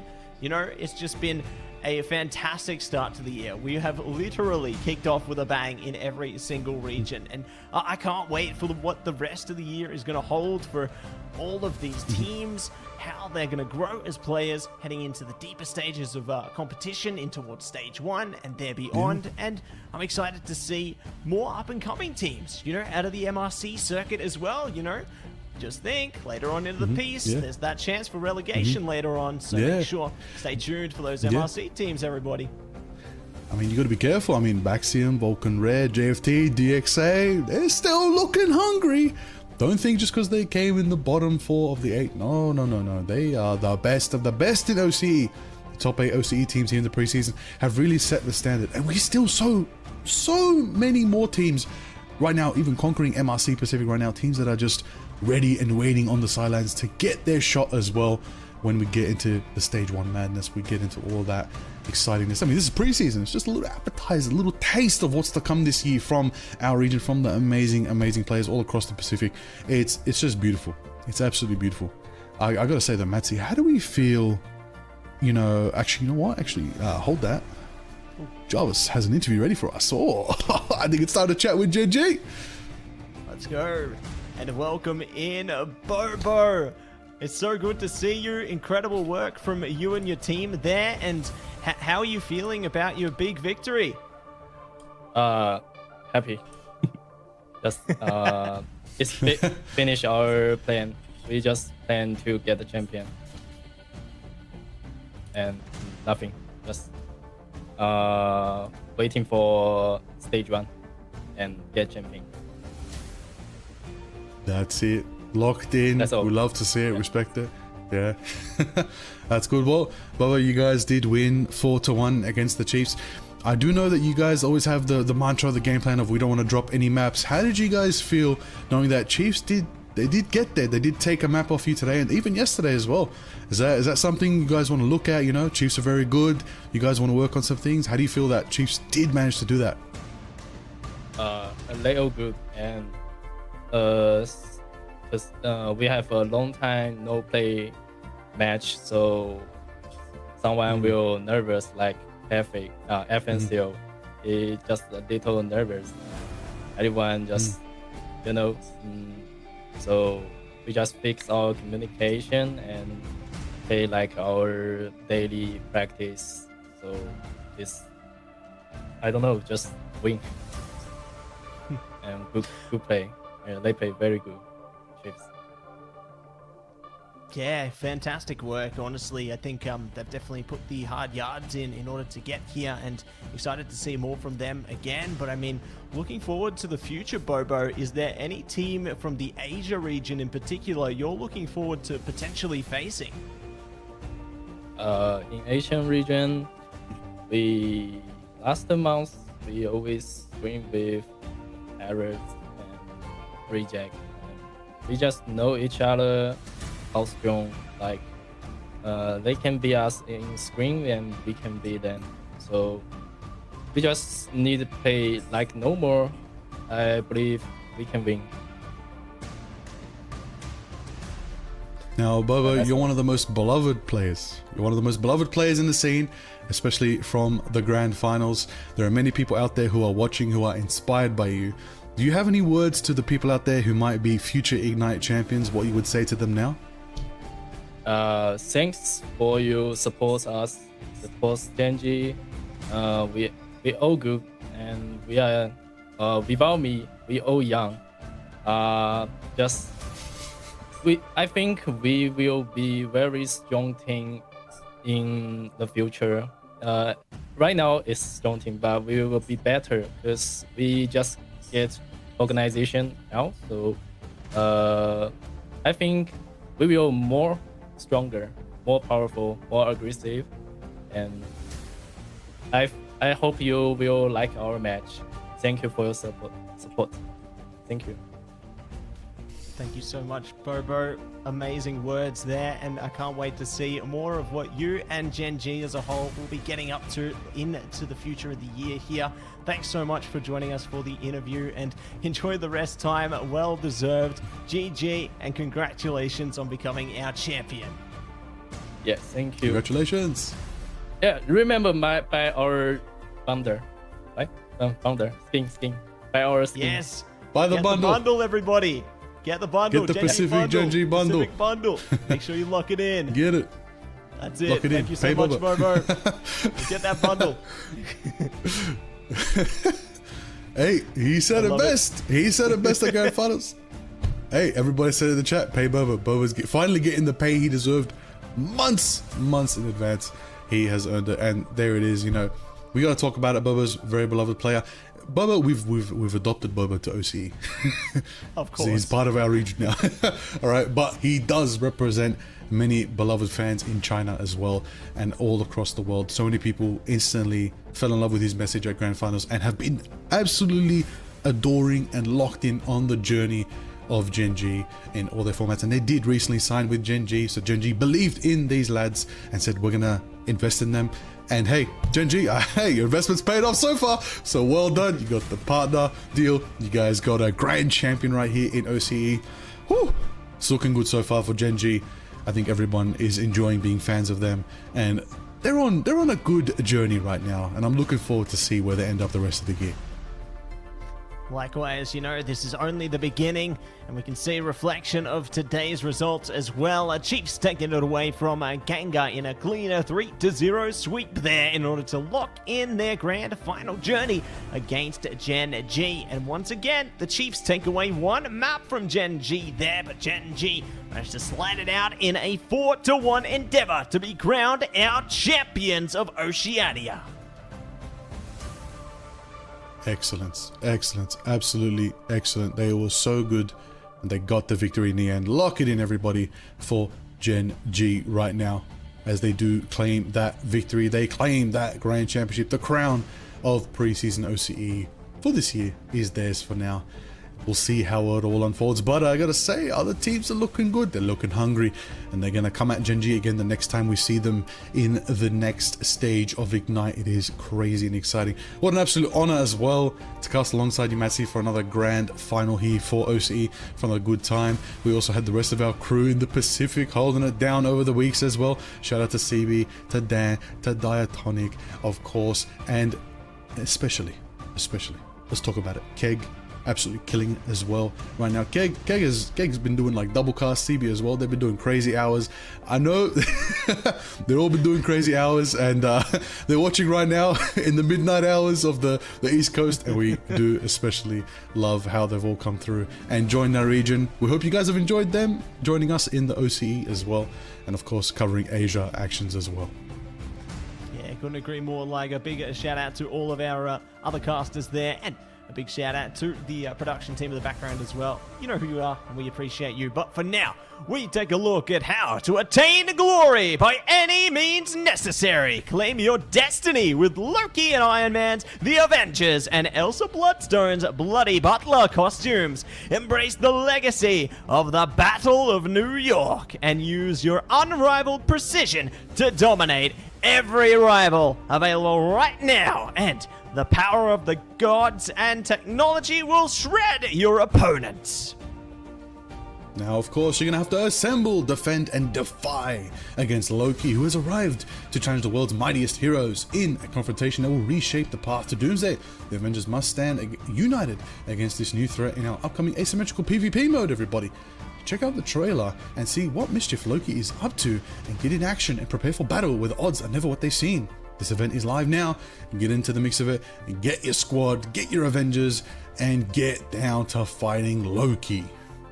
Assemble! But for now, brand new Twitch drops arrive with the Ignite Preseason. Make sure you're tuned in to participating channels, watch your favorite streamers, and earn exclusive rewards, including a spray right here for Daredevil, nameplate emotes, and the exclusive Willa Galacta Daredevil costume. But that's not the only set of rewards that's available, Liger. We also got something else in store. Yes, we have Gambit available as well, everybody. Get you going with the drops that you're trying to get as you're watching all of Ignite Preseason, of course. You gotta watch for 3 hours, you get the Glass Act emote, and if you watched for 6 hours, you got Gambit's Will of Galacta costume, looking good in that nice aesthetic right there. Gotta say, the drops are looking good, Matsy. Everyone's been going crazy. We had Scarlet Witch earlier. If you guys missed out on Scarlet Witch, you gotta get in there quickly and get Daredevil and Gambit. Gotta be locked in for sure. Locked in forever and ever there, and amazing work coming through from everybody into the whole of the preseason. I definitely know I'll be locking in my rewards there, viewership rewards. Keen to see more where that came from, and I'm sure there'll be more amazing costumes around the corner. But for now, Liger, it has been a pleasure to bring the preseason of Oceania and Pacific around to all of your screens alongside you. It's been amazing to see the development of these teams, these players crafting their storylines, writing their next chapters in Rivals history, Liger. But do you have any final words? I do, of course. You know, shout out to the players, to the people, to the production, to everybody who's been absolutely amazing in a part of Ignite, whether you're a viewer, a player, in the mix of it, helping players, host and behind the scenes, casters and production. Any way you support the scene, we appreciate you. And of course, the final words we say at the end of every amazing Marvel Rivals broadcast. We'll do it together, Matsy, shall we? Yeah, we shall. Stay marvelous! Of course. Sound like a Star-Lord, though. Good night, everybody. Good night, everybody. Take care. Thanks so much.